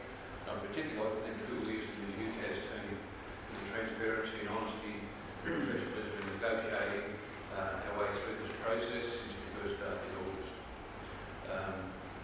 The last event we hope to hold is a 2020 show. It's not in good shape at the minute with our current pandemic, so we'll have to wait and see. And I'll just alert Alderman that yesterday we suspended this market operation indefinitely until we go through this difficult period. So I'll conclude by seeking the support of Alderman today to address the surrender of our list at Council. Thank you. Neil Gross. Sorry, don't call me late for lunch at all. Thank you, Mayor. Thank you, Councillors. Neil Gross, Launceston Chamber of Commerce. Look, I speak in strong support of what you're trying to do here. It's a very important move for Launceston. It allows the show society to develop a new future for what they want to do. But really importantly, apart from the logistics of parking and traffic flow, which we are not experts in, we do see this as a really strong signal to the north that the university transformation is continuing as normal. As we, in our current times, we seek to survive, but we also need to seek to grow as we come out of this, which we will. The university transformation project will be a key plank of that, and this decision that we'll make now will send us really strong signal to the community that we are looking forward, that the university will go ahead, that money will be spent, that that those local jobs will stay, and that local money will stay in our local economy. This is a really, really important decision, and I urge you all to support it. I'm sure you will. It makes great common sense, but it's really good for Launceston now, and it's really good for Launceston into the future. Thank you, Neil. We have a mover, Councillor Mackenzie, seconded Councillor Finlay. I do, Mayor. Thank you very much. And again, I think it's a very positive day. We're here today in amongst some very ordinary news that's going on around the world at the moment. I'd firstly like to acknowledge the Show Society in the way they've generously walked forward with this particular motion and I guess worked together with UTAS to come up with a solution which works for both parties. So I'd certainly like to acknowledge that. I'd also like to acknowledge the work that UTAS have done in conjunction with Council to put together a parking strategy that works for the site, works for the university and, in my belief, works for the city. As people know, this parking conversation's been going on for quite some time. There's been parking strategies that have been put forward by Council or been looked at by Council over the last 3 or 4 years in trying to come up with a workable solution to ensure that we get the best fit for the university and for the city in relation to those. I think it's important to note the deals with the surrender with the Show Society and the university are separate to the council. They're handing the lease back to us now for us to make a deal, which we've agreed with the university will be a commercial deal. And I think that's very important to stress that it's commercial terms. Reading through there, it gives the CEO the right to now deal with that commercial activity and deal with things so that effectively we as a city don't only get a car parking strategy, but university pay their way as they go as well. So I think it's really important that people understand that this is not a gift or anything like that to university. This is actually a commercial transaction that we're entering into them. I think there's a lot of sense in having on the site. As Mr. Cox said, it actually has some added benefits which I think are outlined in the motion and the documents that go with the motion as to the benefits that it comes to the event users in and around the stadia. As a person who's very much into health and fitness, it might mean that people have got to park a little bit further away from town and use their legs, or alternatively jump on a bike and ride from there over there, and I think that can only be good for the health and well-being in a current virus status that we're in at the moment, that we actually start to look at those sorts of measures. So I'm hopeful that where the stadia is positioning the parking, I think will be really good for a number of reasons, and to be honest, it's a beautiful vista, and once the development is complete, it's going to be a lovely place for us to walk along the riverbanks or through the precinct and see how the university is working in action and all of the other activities that are going on in and around the site. So I can only commend this to councillors to support today. As I say, it was very important. This has been very much on a commercial conversation with the university. They acknowledge that and they are developing on the basis of that. Thank you. Councillor Finlay. Thanks, Mayor. Supporting the comments of the mover, Councillor Mackenzie, having worked with Councillor Mackenzie with the University of Tasmania over a period of time to understand how best to progress this project, parking was always at the highest priority in the community in terms of potential challenges for the university going forward, traffic management and access to parking and appropriate use of the site. So it is fantastic you've been able to work through this in such a productive way. Not dissimilarly to the comments we made in the previous significant item, but also in a collaborative way to find a solution not only for the university but for our community and for significant organisations that also coexist within the precinct. There's lots of data and information within the item, and I think today there is an opportunity to use this item, as others have said, in what it represents for our community. So it's the first step in a process of being able to receive future DAs, because it means that will meet parking requirements for future DAs in a scalable way. And I think that's a really responsible and reasonable and sensible approach to this over time. The numbers that the University of Tasmania have today confirmed that they're seeking to attract to the precinct over time will happen over time up to 2032, so that we actually support this scalable response, I think is really important. But what decisions like this do today, in a time where there's a lot of concern and a lot of unknown, is actually provide us a pillar of hope This is actually one of the pillars that I see to provide great recovery opportunities for our community. And so it's actually a bit curious how the timing occurs. We have used the word unprecedented in this chamber for the last few years in terms of developments of this scale. Never before have we seen an infrastructure development of this scale in northern Tasmania, and right now that's what our community needs. We talk about our individuals, our families, our students, we talk about our businesses. This is going to be one thing that we can pin our hopes on, that we can believe in a positive future coming out where, as the Chamber has said, as Hawthorn Football Club and the university themselves have said, there is a commitment to continue. Nothing is business as usual. We will have a new normal, but there will be a new normal where we can create great outcomes and continue to have activity in our community towards projects like this. So I commend this item to Council. As Councillor Mackenzie has said, it is on a commercial basis. We are a partner with the university and others in this community in the best interests of Northern Tasmanians.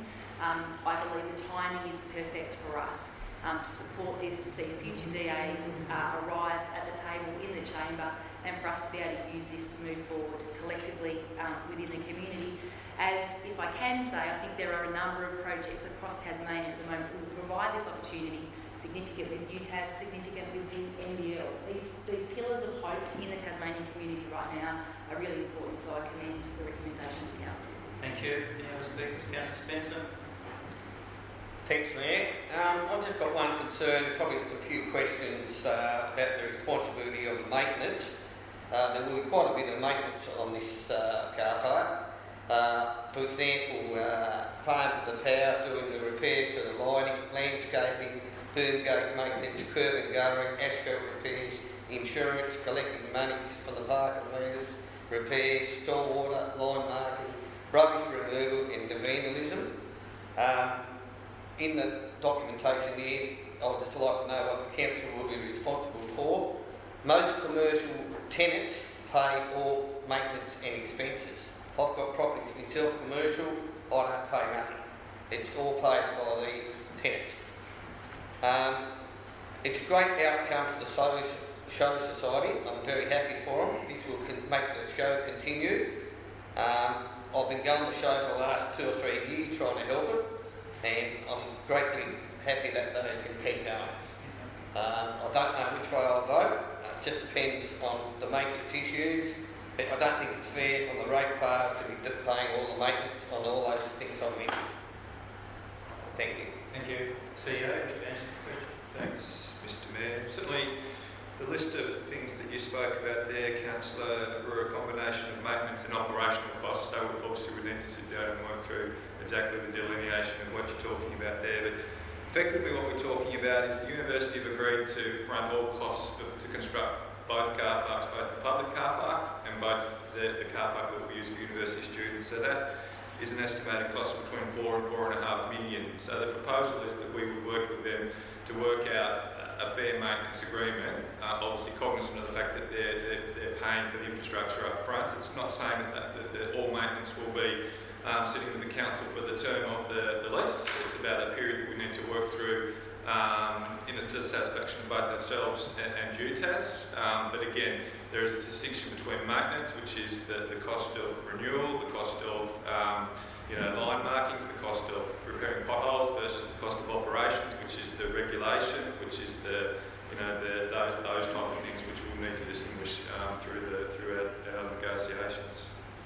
Thank you. Any other speakers? Councillor Harris, question? Question, if I may, just in regard to the Tiger Bus. I noticed that it's in the motion or in the detail that the Tiger Bus will start at the roundhouse, dropping passengers at half circle at Willow Street before going to the city. To me, that would have at least a half-hour turnaround before it's back at the roundhouse again.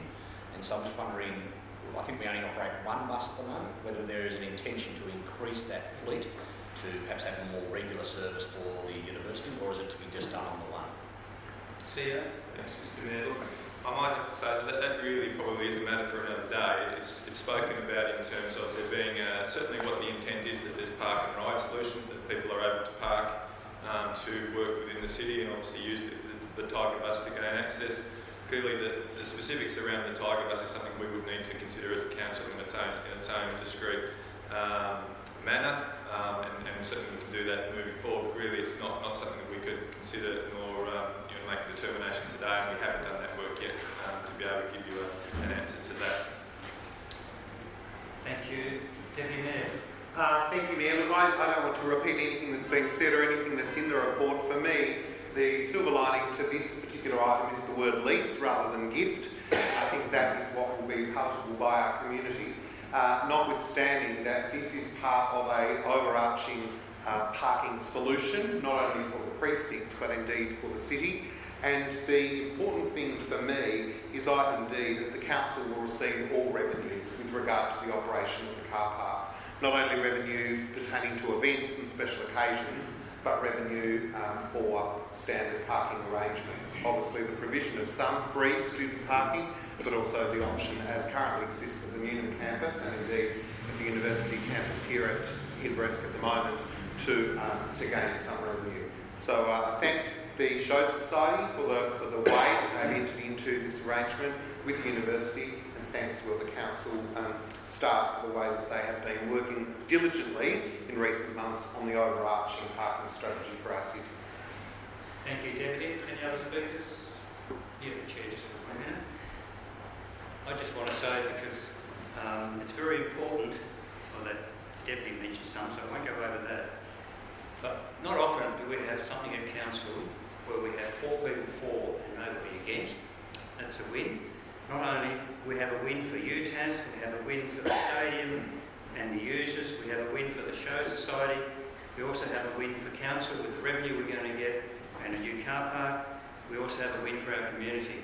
That's at least 5 to 6 wins that we have in this, and I reckon that's absolutely amazing, so I'm all supportive of thank you. Thank you to everybody that's worked to get this done, and thank you in particular from a council perspective to Councillor Finlay, Mackenzie and Councillor Sauer, who've been on that working group for a few years at least now, and it is going well, so thank you for your contribution to getting to where we are today. Appreciate it, thank you.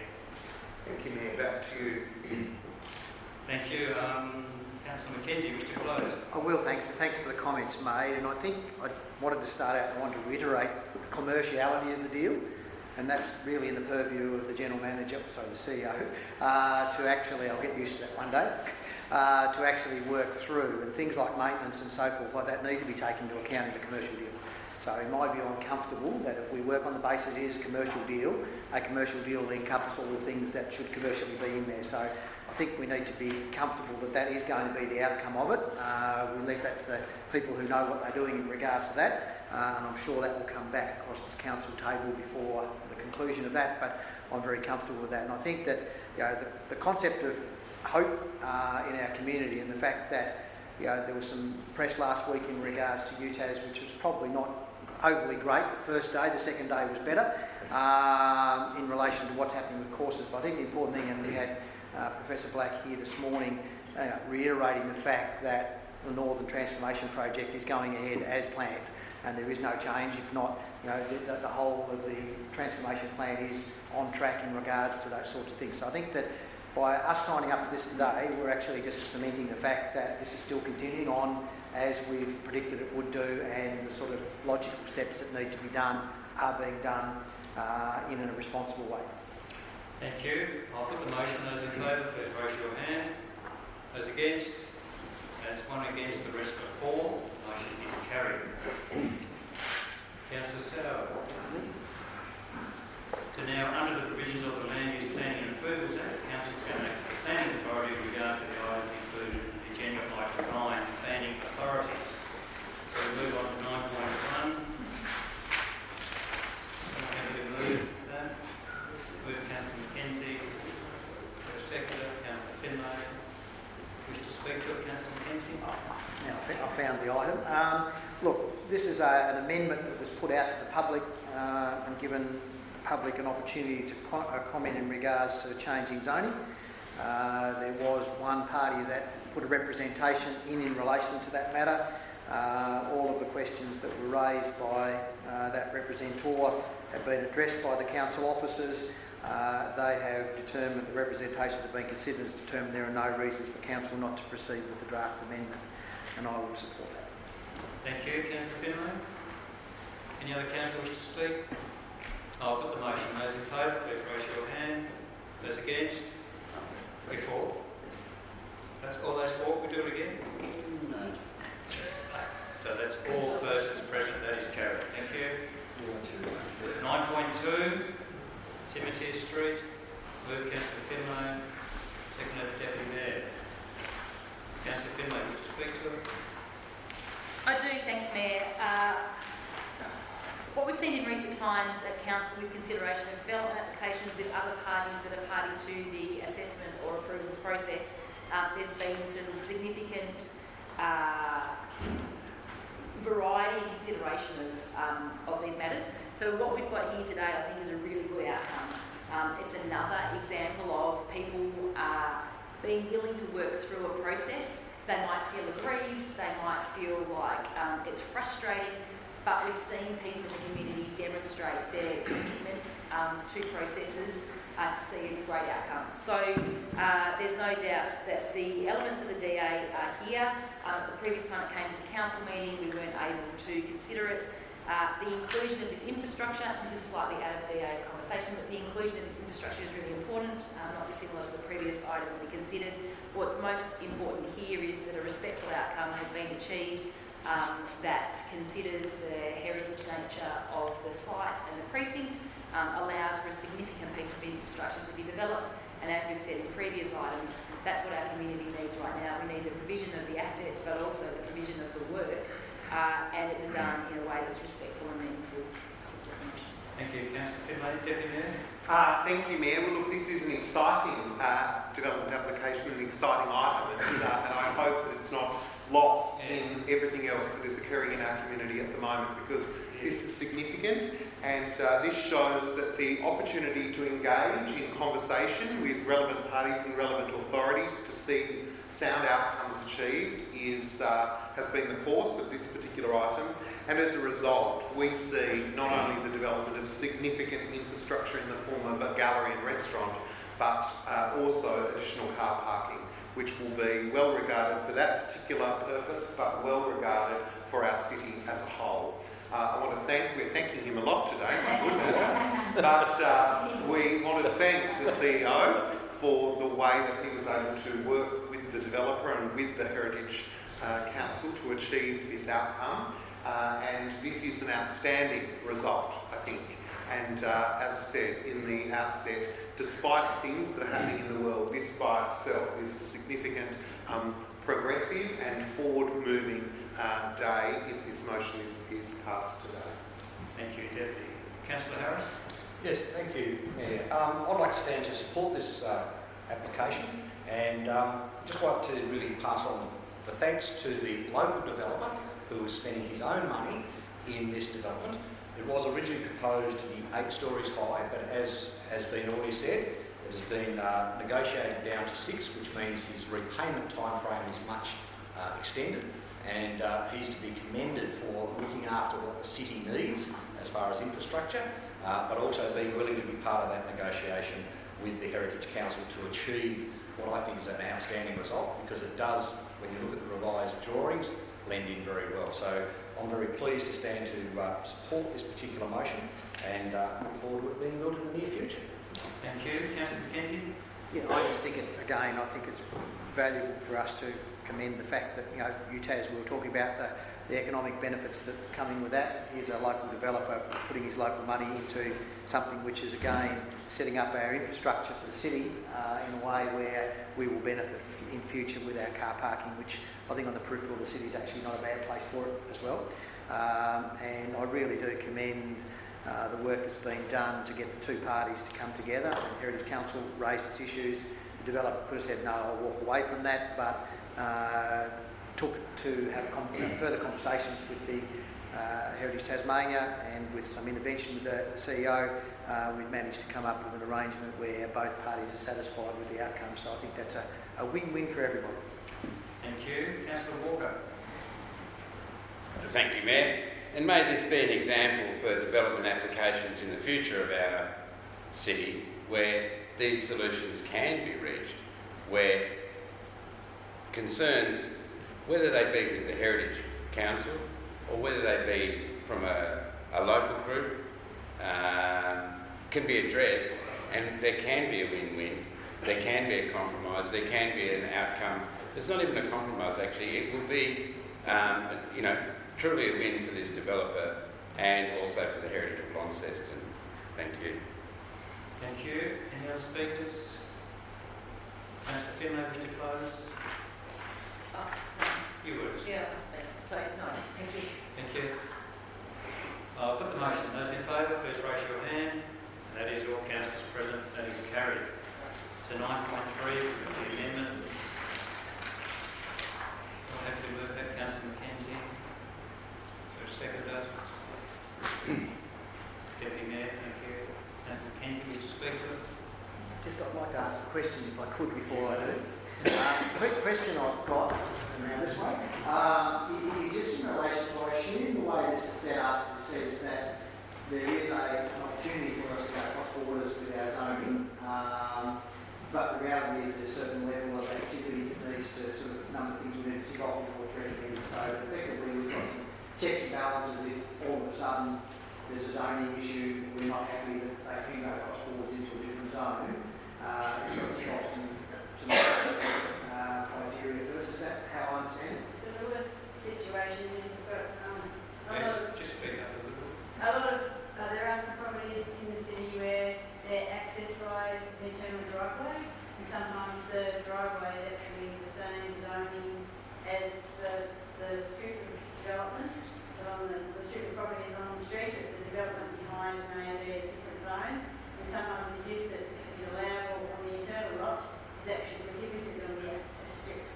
So there are a number of planning schemes, and most of them in the city, in the state, they've got a provision in the scheme that allows for that zoning to, the zoning of the main site to actually be utilised, and the zoning of the other land to be set aside to allow the development and the through.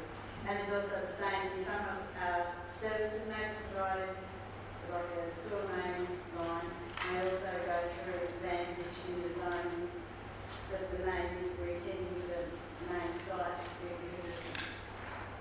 So just as a follow-up question, that means though that we still have to go to a conscious decision to make that change rather than something like that? Well, it's just the zoning of the access strip or where the service would go, that would be set aside, and the zoning of the main part of the property would be required. Oh, it would depend on the zone, what the use of the development was in the main part. So I guess the question, I'm just trying, my concept is making sure that it's just not fait accompli, that we actually have to go through a process to approve it. The simple matter here is that this is a matter that came up a few years ago where development refused because of this zoning of access to land. And the statewide provisions have come in, have this, most northern schemes have it, we don't have it. And so we're introducing it in our scheme to make it consistent with the rest of the Tasmania. It really is only about access, and it's a technical matter, really. We still need approval for all the matters that you previously required. That's what I need to come. So on the basis of that, I'm comfortable with the motion as it's been put. Thank you. So you're not speaking now? That was it. Anyone else wish to speak to it? Councillor Walker has a question. Thank you. I'm sorry if you answered this when you spoke with Councillor Mackenzie, but in part 3 of your recommendation, that this in essence is giving the Commission to have the power to dispense with the requirement relating to the public exhibition of Amendment 63. That not necessarily that the Commission would do that, but that they have the power to do that. Can you give an example where that would be appropriate? Well, we did it about a few months ago with the amendment we did for Raglan Street. That was a similar process. So, where in this case, these provisions exist in most planning schemes, they exist in the statewide planning scheme, they've been through a number of hearing processes, they've been subject to scrutiny a number of times. To have a hearing, an exhibition, again, on something that's already settled as an appropriate planning provision just seems like unnecessary. And so we're suggesting to them that because it's been approved a number of times, it's a component of the statewide planning system, that they may not need to hold a hearing into the merits of the clause. And they can just insert it. But then could there be an occasion where somebody is already assuming the rights of way and that would be the only mechanism in which to have that hearing? Saying that we're not necessarily now talking about a new development, but that someone queries the right of someone's right of way or access to a different zone block. Could it be the case that by removing that provision, there would be no provision for there to be a hearing about the matter? Possibly, if it was there is the possible scenario where something would be allowable, should this go into the scheme, wouldn't have been allowable if it hadn't have gone in the scheme, and that conceivably there may be someone that doesn't want that to occur, that possibly, but there's a number of hypotheticals in there. There are, of course, but I'm just... But yeah, it is hypothetically possible. Of course, that's a decision for the Commission to make. I'm not sure they would necessarily hold a hearing on this matter. But perhaps they would if they got a number of votes. In the unlikely event they got votes. Unlikely it might be. Thank you. Any other speakers, questions? Councillor Mackenzie, wish to close? I'll put the motion. Those in favour, please raise your hand. Those against? That's one against, the rest are for. The motion is carried. We now no longer sit as a planning authority. Mayor's announcements. I do want to just mention a change, obviously.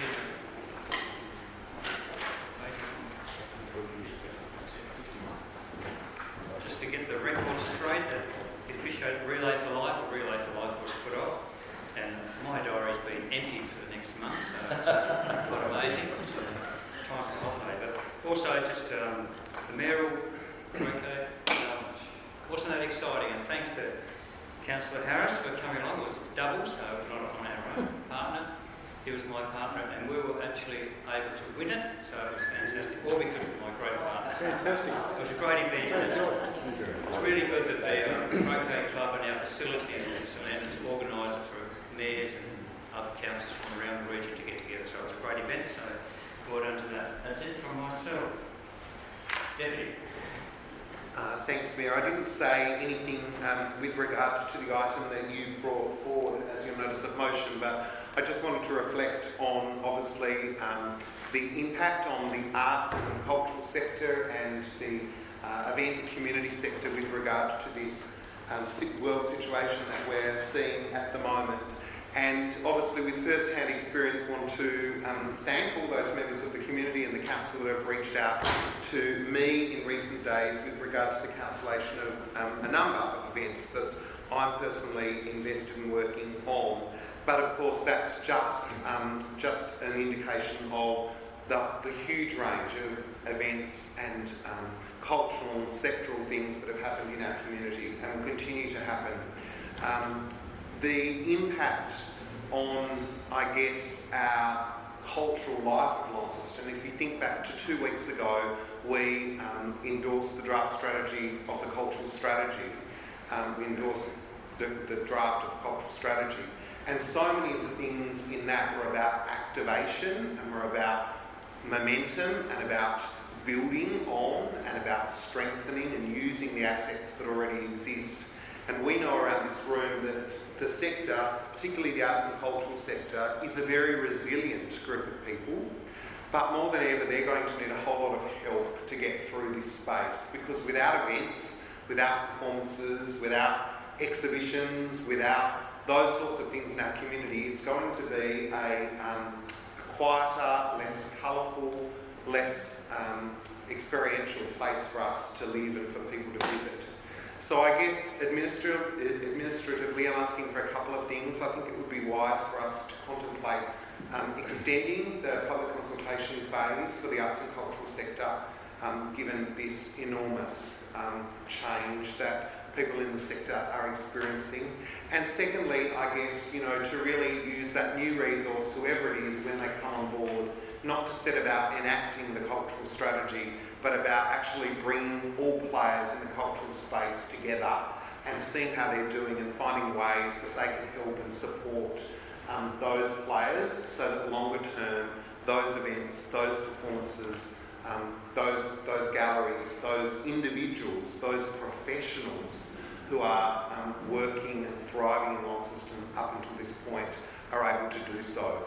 And I think there's some great things, some low-level things that any new person to that role will be able to initiate and do, which will be a really amazing sign of our commitment to the strategy longer term and our commitment to the people who are going to be doing it so very tough in that space. We extend our thoughts to all event organisers within our municipality who have had to cancel or postpone their events. And we know what a huge undertaking that is, and we know the flow-on effect that that has. If your event that was to seat 8,000 people in a theatre over 3 weeks is not bringing those people into town to have dinner, to have a drink, to stay the night, the far-reaching, ongoing and lasting ramifications of those things, as we all know through our event strategy, are long-lasting. So I want to say that people are doing it tough, but they're also still banding together with a sense of resilience that can't be underestimated. And I wanted to use this opportunity to also remind everyone that despite the situation that we face ourselves with at the moment, that round 40 of the Tasmanian Community Fund still remains open and is open until the 8th of April. And if now is the time for our community to gather, support and work together to be able to apply for funds that will impact our community through programs and offerings and infrastructure, then let's do whatever we can to support them. Thanks. Thank you. I think the CEO's noted those questions. All right, thank you. Councillor Dawkins. Thank you. Following on from Councillor Gibson's words, it's absolutely right. The arts community have sort of been set up to kind of operate in a kind of Hunger Games environment as federal funding has come lower and lower and lower, more people looking for the same money, and of course it's been highly competitive. This is a time where I think people will pull together, and I don't think they're platitudes. I've seen it already this week. People who would have in the past really been at odds and wanting the same money are looking for ways to work together. So I really hope that can happen. I'd just like to touch on a festival called Panama. Of course, our beloved Panama. It was an amazing event, and obviously big kudos to the City of Launceston for supporting that event. They got in the nick of time. Clearly, they were very lucky to hold their event. And I would just like to say that I think, as performance has changed and as the music economy has changed, touring for bands has become more and more important. It used to be that putting an album out, putting a disc out was where bands made their money.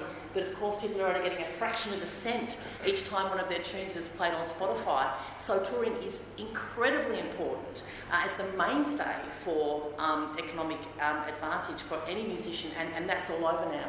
So we're going to have to find ways to be able to support our musicians, and they can't all go online. The online space is going to be so clamouring. There's going to be so many people looking to make their wages to be able to support their family online, and they're not all going to be able to do it. Someone like Chris Martin can sing and sit on a couch and play a guitar, but he doesn't need any money. There's no way to monetise that, not really. So I can't imagine the future of Australian musicians, or indeed globally. And that's a really sad thing. I'd also like to touch on our access committee strategy. We're nearly there. We're about to come out for consultation, so we'll bring that to the council table, because I think it's important that people from the disabled community come and speak to us. Obviously, they're the only ones who really should be speaking to us. We can only advocate for, we can't speak for in that way. So I would encourage as many people from that committee to come and speak to council on the day that we bring that. It might be the next council meeting, it might be the one after, but I think it'll be very interesting for us all. Thank you. Thank you. Councillor McKenzie. It's been a long 12 days since Panama. Hasn't it, guys? It's been quite amazing when you think about how wonderful that event was and now where it's got to. I just wanted to address, and Councillor Gibson probably just made me think about it a little bit. I represent council on 2 organisations who are significantly affected by this thing. I just might just make a couple of comments. I'm in Theatre North. We operate out of premises owned by the council. Again, needing to, I guess, ensure that we can have consistency in the way that we approach things in regards to other venues that we hold and deal with things. But certainly we are running an organisation which has 0 income coming in right now and not in the foreseeable future likely to have any significant income. It is going to be a real pressure on them, and certainly I know we've asked that our board works in conjunction, and Mandy I know is doing a terrific job in conjunction with council to make sure we've got consistency in the way that we go about things and just working how we can work together in regards to that. And clearly the other one that I sit on board of the Launceston Airport, certainly a really challenging time out there in any airport space. Whilst we don't own the aeroplanes and we don't fly the aeroplanes, if they're not coming in and there are no passengers on them, there is no income that's coming in from them either. But we are still getting a level of income. But the pressures that are being brought to bear in regards to the airlines and their abilities to continue to pay what they traditionally have been paid are certainly putting some stresses and strains on that. So just wanting everyone to be aware, and they're frontline troops, they're in the middle of everybody coming in, so they've got to deal with the coronavirus head on in regards to operations, being out there every day. They're doing everything they can to keep them safe, but also ensure the airport's smooth and ongoing operational workforce. So I just want us to bear a thought for those people who I think are doing a terrific job out there on behalf of our community, on behalf of our investment, but in general terms. So I just thought I'd just quickly update that certainly each of those organisations are doing their own things in regards to how they're dealing with the COVID-19 going forward. But again, life is going to be different for the foreseeable future, and probably beyond the foreseeable future, the way that we all do business is going to be different. So I just thought I'd just give you a quick update on that. Thank you. Councillor Walker. Thank you, Mayor. I think it's mostly been covered, but of course I did attend a festival called Panama. I do volunteer with them on their recycling every year, and we get support from the council in terms of some of that recycling, as well as other small grants that I think that group get. It has been quite surreal to have gone to such a festival and then to realise that there's so many events of a similar nature, bigger, smaller, that are now cancelled. To see the amount of work that goes into something like that, and to realise that there are other groups who would have been putting that work in and who'll see no fruits of their labour is a devastating thing. So I concur with my fellow councillors. Of course, it's no different from the hairdresser who can't get any business at the moment. It's the same devastating feeling. And when it comes to the arts, I've worked as a musician, I've worked as a set builder for theatre companies. I've been intimately involved in arts over the years, so I understand the passion in which they do that. I suppose as much as we lament that, we do across the board. There'll be areas that are being affected now that we don't even know about, that we're not even aware of yet. And I only hope by this time next year there's a festival called Panama being held. Thank you. Councillor Spencer. Thanks, Mayor. I think it's time for us councillors and everyone in the room to actually shop in town. Just make yourself known, say we're going to try and help some of these little shops. Restaurants are going to die big time. We probably need to go and talk to them. We've got the time. Please see them there talking to them. It's going to affect me. I had a trip booked to Melbourne, that's going to be cancelled.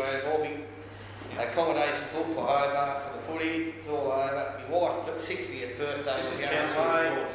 That's all over. Sunday I actually went to had lunch in the Civic Square, and it was really lovely.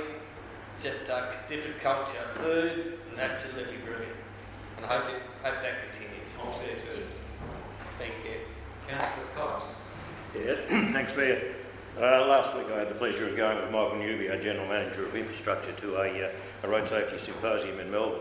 Well, I've got to say, I wondered where I was at one stage, following up on the previous comments.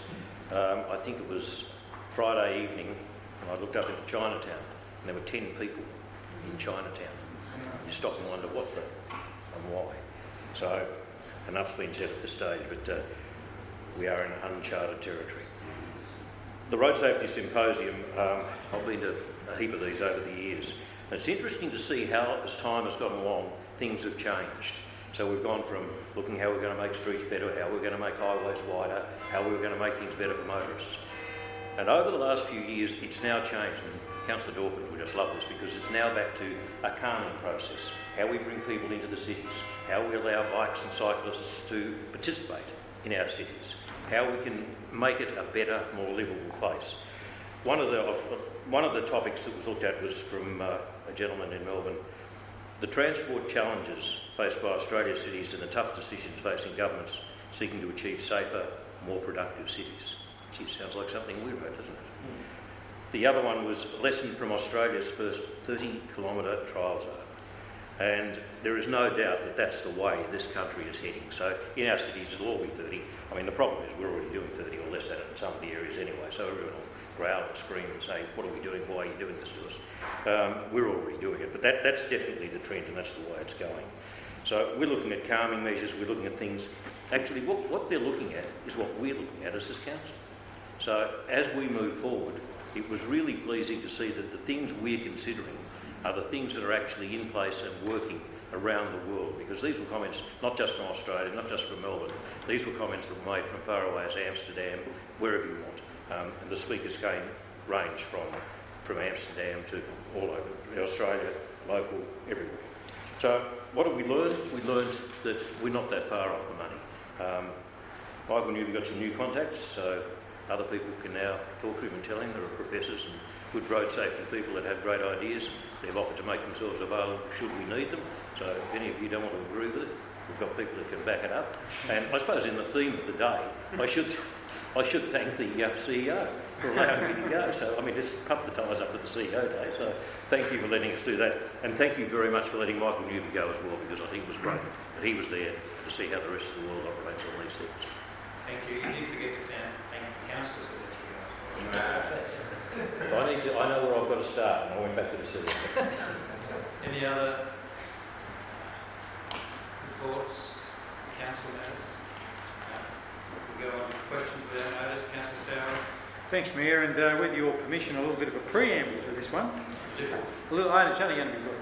I did circulate this to councillors and your good self and the CEO yesterday, but the preamble is that in the earlier matter that we dealt with, there have been state packages, federal packages, and a lot of those have hit the mark. Some sort of maybe have overlooked some things. So in bringing this question to us, I did circulate to all of you an SBS News release on the Western Australian package of over $600 million that trickled through to local government. So my question was, have we had formal discussions with the State Treasurer about a specific rates and charges remissions package along similar lines to that being released in other Australian states? And if not, can this be something we progress as soon as is practical, please? Now, I'm also conscious that this is also probably something that GAP might be looking at as well. Yeah, it was answered previously. So you want to answer it again? Yeah, I can certainly answer it. So obviously in researching and forming up and working with the Mayor around his motion, we did seek advice from government through the LGAT in respect of what the position might be in terms of assistant council, in terms of any recovery or community care package, and the message from government, not directly from the Treasurer, but certainly through government, was that any package that local government wished to implement would be at the cost of local government, and that the state obviously are funding their own stimulus initiatives. So certainly the local government focused initiatives will be around community care and recovery as opposed to stimulus, which is really a government and federal government responsibility. Thank you, and it's important, the reason I did ask that, it is important to get that out there because people ask us, so it's good to have that knowledge. The second one, Mr Mayor, is a question / suggestion in light of remarks in the previous very broad councillor report section that we had. For the benefit of new councillors who weren't here when the Quadrant Mall was redone, and this is my question, could we as a group, perhaps informally one lunchtime, meet to have lunch at different venues in the city? And that's something that we did during the reconstruction of the Quadrant Mall when trade was impacted there, and you might remember it was in the media. Very informal, it wasn't structured. People would just meet at a Tuesday lunchtime, and whoever could get there got there, and we went to some different venues. So, question and suggestion. Yeah, very good suggestion. As long as we keep our distance, all that sort of. Thank you. Do the right thing. Thank you, Councillor Dawkins. Thank you. I've had a query from Ed Crick from Flip the Bean. He has had a number of stallholders contact him from Harvest. So I'm sure you know Harvest has now gone online, so all of the ready-to-eats no longer have an opportunity to make a living, essentially. So he's got two sites. I know one of them's a bit complicated, the one on High Street, but is there a possibility that he could allow some of the ready-to-eats from Harvest to operate from his sites? Is that something that you could consider, and what might that look like? Yeah, look, it would be hard to be able to answer that question without any sort of context and information. I think, and I know that there's a broader, I know that there's a broader conversation happening with Harvest Market around what their solution might look like. So I really can take that on notice and perhaps direct those inquiries through to us so that we can actually give a response. Obviously, in a pretty timely manner. So. I'll do that. Thank you. Thank you, Councillor Finlay. Thanks to Councillor Dawkins. I had a question that I've been asked that I was going to ask after the meeting, but we might as well get it all down here. So it'll be one to take on notice. But Tasmanian Women in Agriculture have started a Buy Tasmania First campaign, and I was sent a question just through the meeting today about roadside signs with people selling at farm gate, like blueberries or whatever, or potatoes. And I'm wondering about, so in some of our more rural areas, about the permits required, or whether roadside signs, just like chalkboards selling at farm gate, whether they require permits or not. Just wondering if take that a moment. We can put a general information out perhaps around signage and get that on our website. That's a road safety issue. Thank you. No other questions? Thank you. Go to committee reports. 13.1, the Heritage Advisory Committee. Moved Councillor Mackenzie, second Councillor Walker. Wish to speak to it, Councillor Mackenzie? Look, I think it's been very well articulated, Mayor. Thank you, Councillor Walker. I'll back up the comments of my fellow councillor, Mayor. Good. Deputy Mayor. Well, I have to say that I was absolutely thrilled to see item 3 with regard to the terracotta fountain.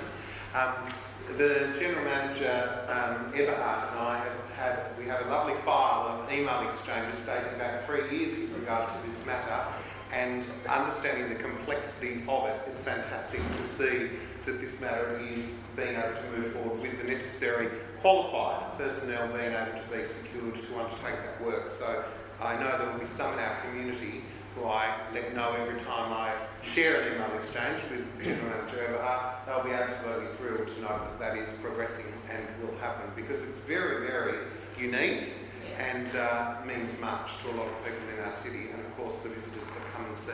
Thank you. Any other questions, speakers? Councillor Mackenzie, wish to close? Just in response to Councillor Gibson, I'd say it's been a long and tortured path, and it's been, because it is such a unique item, finding somebody who can conserve it and working out a conservation plan has been challenging, and has been through the Heritage Advisory Committee well before my time. So we're very pleased that we might be able to get to a conclusion on that. Thank you. I'll put the motion. Those in favour, please raise your hand. That is all councillors present. That is carried. 13.2, Tender Review Committee. Councillor Cox moved, seconded. Councillor Spencer. If you wish to speak to it, Councillor Cox. We're going to say that it was refurbishing of Crosses Forest Road, or up Ravenswood, not the old Crosses Forest Road that's given us grief over the last 20 years. Councillor Spencer. Any other councillor wish to speak to it? I'll put the motion. Those in favour, please raise your hand. And that is all councillors present. That is carried. 13.3, the audit panel meeting. Councillor Mackenzie moves. Second, Councillor Finlay. Wish to speak to it, Councillor Mackenzie? I think only to say, it's just giving the councillors an option to understand what goes on in an audit committee meeting, and there are a number of things in relation to budget amendments and things that have already come before this council for us to approve that were discussed at that meeting as well. So they were viewed by the members of that committee before they came to council. So I just think it's good for people to understand what we do. Thank you, Councillor Finlay. Any other councillor wish to speak? I'll put the motion. Those in favour, please raise your hand. And that is all councillors present. 13.4, the tender review committee of the 5th of March. Move Councillor Cox. Second, Councillor Spencer. Wish to speak to a councillor? Just to say, it shows what a hard-working council the tender review committee is. Councillor Spencer. Any other councillor wish to speak to it? Councillor McKenzie. I think it's just worth noting in this particular case that it was a tender really more determined who could actually do the work and who was the best person suited to do the work. We had a budget of $800,000 on which to spend, and it was really seeking out the participants who may be able to deliver the best outcome for the council in regards to what we were looking for. So it was more about the capabilities of the person or the individual, the organisation involved in it. So it's slightly different to what we normally do in a tender process. Yeah. Thank you. Any other speakers? Councillor Cox, wish to close? No. I'll put the motion. Those in favour, please raise your hand. That is all council members. That is carried. 14.1, council workshop report. Councillor Harris, your seconder. Councillor Finlay, thank you. Councillor Harris, wish to speak to it? Not really. Councillor Finlay. Any councillor wish to speak to it? Councillor McKenzie? Yeah, I just want to acknowledge, I think, the Vice-Chancellor who came today and the way that he spoke to us this morning in very open terms about the university and how it's operating and some of the things that went on last week and explained to us how, why and where, and I think was very contrite in the way that was dealt with. So I'd just like just to commend the ongoing strengthening of relationship between UTAS and the City of Launceston. Thank you. Any other speakers? Councillor Harris, wish to close? I put the motion. Those in favour, please raise your hand. That is all councillors present. That is carried. Restricted access to dogs. 16.1, Councillor Dawkins moved. Councillor Walker seconded. Councillor Dawkins, do you wish to speak to it? Yes, so this I expect will be the last time we'll discuss this. We've been out to consultation. There are a couple of issues that were presented, nothing of any real note. I know that a group of greyhound owners went and walked the track and thoroughly enjoyed it. And delighted to be the first LGA in Tasmania to have their own off-leash area. I'm really, really proud that we've done this. There's been some issues around definition of a vulnerable dog. I guess you'd know if you had one, would be my answer to that. I'm pretty sure you'd know. And I think that's a really good thing to do because we don't want little dogs or old dogs or unwell dogs to be bowled over by other larger, fitter animals. So it's lovely to have something positive here today. Really happy that we've done it. The restrictions around Riverbend Park were clear, obvious, had to happen. There's no way that we can have the volume of people that we've had at Riverbend Park with dogs other than guide dogs or other support animals, so that's entirely appropriate. So thanks again for all the work that's been done. I can't wait to see some greyhounds running free. Thank you. Thank you. Councillor Walker. Yes, thank you, Mayor, and I'm sure it is the bane of our council officers' existence that have to deal with this area of, policing dog activity, especially when people do choose to walk their dog in somewhere like the gorge, so too it will be down here. I suppose I would just plead for people to use their common sense. I understand people like to think that they have the right to do as they wish with their pet, but as we've seen around Tasmania, and we're probably lucky we don't have little penguins in the Launceston municipality because people walking on beaches, letting their dogs chase birds. I was out at Deloraine the other day and someone had their dog running around the park chasing the ducks, chasing the native hens. And I just sort of say, well, no, not good. You can't let your dog do that. People find it hard to understand. This is a more serious case where we have children playing in the park. So too at our gorge, we have native wildlife. People have to make themselves aware and understand that it's not all about their rights as a dog owner. Having said that, I'm sure the majority of Launcestonians fully support these measures. It's great news for the greyhound owners. It seems to be a growing fraternity, really, of people who have not just adopted racing greyhounds, but now they have promoted that idea amongst others. So that's fantastic news, and I wish them all the best with that. And our council officers who are charged with enforcing these things, all the best as well. Thank you, Mayor. Thank you. Councillor Harris has a question. Just a question in regard to one of the submissions. They suggested that the vulnerable dogs and the greyhounds swap over areas. I was just wondering what we're looking at the map is as originally was proposed or after consultation with the community, and were the areas transposed in the final plan? As originally proposed. There was one suggestion, there weren't any other, and as Councillor Dawkins alluded to, that we had had some greyhound owners who had observed there was a rationale behind why they used to work the way that they did. So that was as per what we advertised. Thank you. Councillor Sauer. Yeah, thanks, Mr Mayor. And just touching on Councillor Walker's remarks, sadly common sense isn't always that common with some people, is it? But the thing that, Mr Mayor, that I just wanted to highlight in this council has a number of parks, a number of dog parks, a number of spaces that serve a purpose across the city. And the thing that I'm very comfortable about, and I know that when we first put this out as part of the process, I had some people who contacted me and talked about some of the things here in front of us. We have designated areas in the city that do designated things. It's like, if I could use an analogy, or as an example, we have parks, for instance, that have a whole stack of play equipment in them. And they're set up in that way, like Riverbend Park or other parks, for families to go and play. Okay? We've got dog parks that are set aside for dogs. We've got one up at Coronation Park, for instance, well attended. So my advice to those people, and again to echo that today, look at the particular purpose of what you're doing and use it for that purpose. It's pretty straightforward. And as the officers quite clearly state, and they did in the original report, Riverbend Park, the only complaints I get about Riverbend Park is people can't park near there because there's so many people using it. Good problem to have. So, not the place to walk your dog. Pick the spot that you do the thing. We cater, Mr Mayor, for everyone. It highlights there the off-leash area at Heritage Forest. It highlights there Riverbend Park and what's supposed to happen there. Really appreciate the hard work the officers have put into it. And again, to echo previous speakers, let's make sure we use common sense and use the facilities for the purpose that they're there for. Thank you. Councillor Spencer. Thanks, Mayor. I've had a couple of greyhounds, and the both of them have gone into the foster program, and I know one I'll still go and see. He's getting well looked after.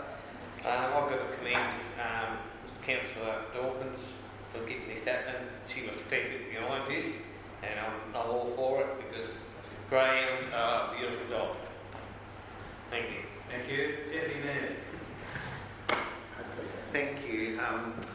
Yes, well, what I would like to say is that I think we've done this really well, and the way that we listened to community need, but also the way that we responded to concerns that came in when Riverbend Park opened. We really listened and understood what we wanted to achieve there, and we responded in a timely way.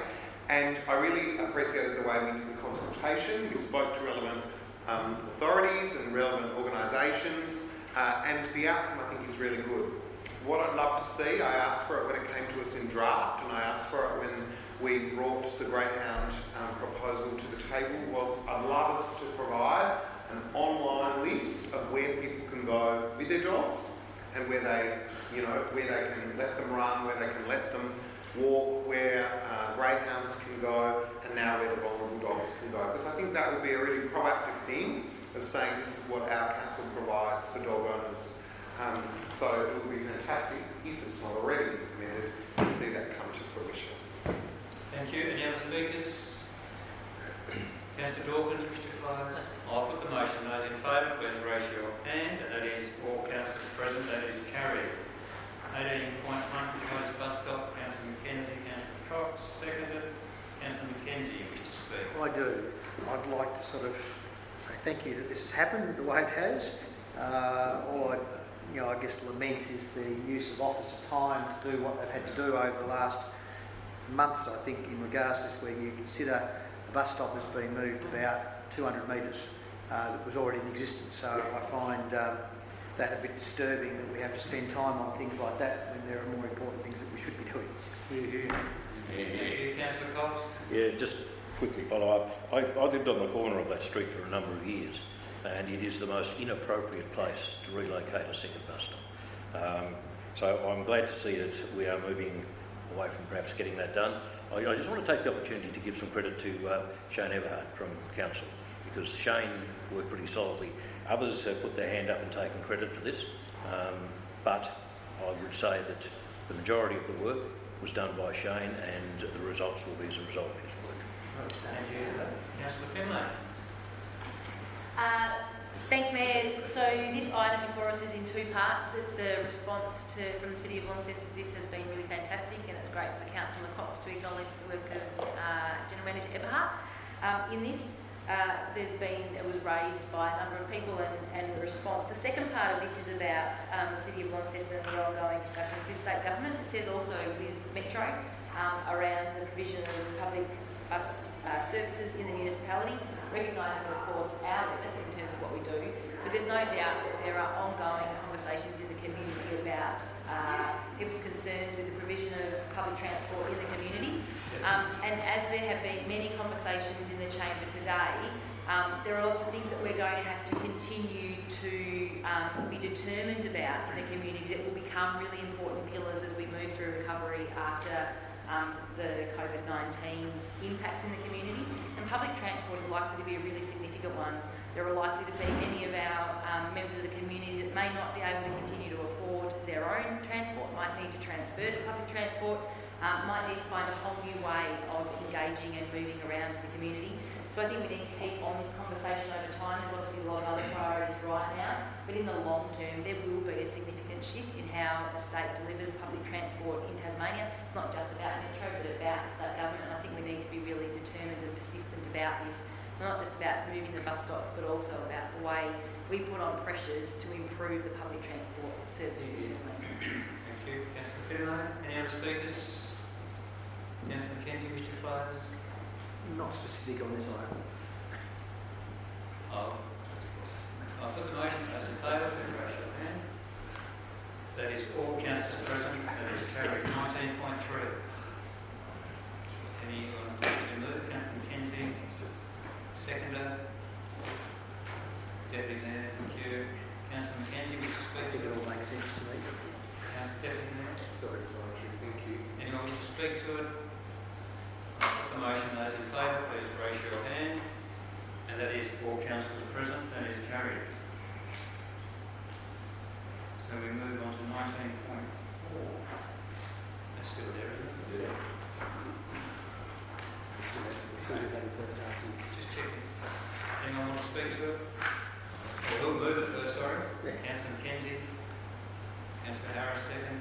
You to speak to it, Councillor Mackenzie? Well, again, I think the first half of the year is going to be a little bit different. The second half of the year is probably the first comment I'll make, given the circumstances that existed. And again, I think that whilst it looks like we're well outside of budget in regards to where we've ended up, the large reason for that is simply because of the bringing forward of the payment of the financial assistance grant into June, which if we take that out, which is $2,234,000, we're slightly ahead of budget, noting in there, I guess, the material changes in regards to our expenses, our employee benefits and material services, and I guess the employee benefits are really the OAP winding its way through. I think prior to the year end we had some savings in some of our salaries and wages and things like that. I think it's just smoothing those things through. But I guess that like all things that we're involved in at the moment, we're going to be needing to keep a really close eye on our budgets in regards to, I guess, the non-discretionary expenditure, but taking into account the other stimulus measures that were brought up and passed this morning in council. So I guess the way that our financial officers are going to have to deal with that in the next little while is going to be the fair bit of midnight oil, I'm afraid, Mr Gimple, but I suspect that that's what you're used to anyway. But you know, the reality of it is, you know, there's a fair bit of work to be done now, and I guess, you know, my sense is that the first half of the year was pretty productive. We've made revenue gains in regards to a number of our fees and charges, which means that people are using our services, which means we're actually a positive. You know, I think that sort of sends a general sense of great economy in the state up until, or in the north of the state up until at least now. So it's great that we were kicking along well, which means we've got a little bit in our back pocket to sort of work forward with. But the reality of it is, this was then, now is now, and it's different. Councillor Harris, Nothing further to add. anyone else wish to speak? Councillor Spencer? Just the grants that we normally give out to events, will we get credit for that, or do we just let them have it? Some of the things that we're going to give them money. That's part of that. You can speak to us. That was part of the motion that we passed to be looked at and come back to us. Right. Thank you. Just about an hour ago, an hour and a half. Any other councillor wish to speak? Where are we at? Councillor Kinsey wish to close. We'll put the motion. Those in favour, please raise your hand. That's all councillors present. That is carried. Close the meeting. Thank you very much for your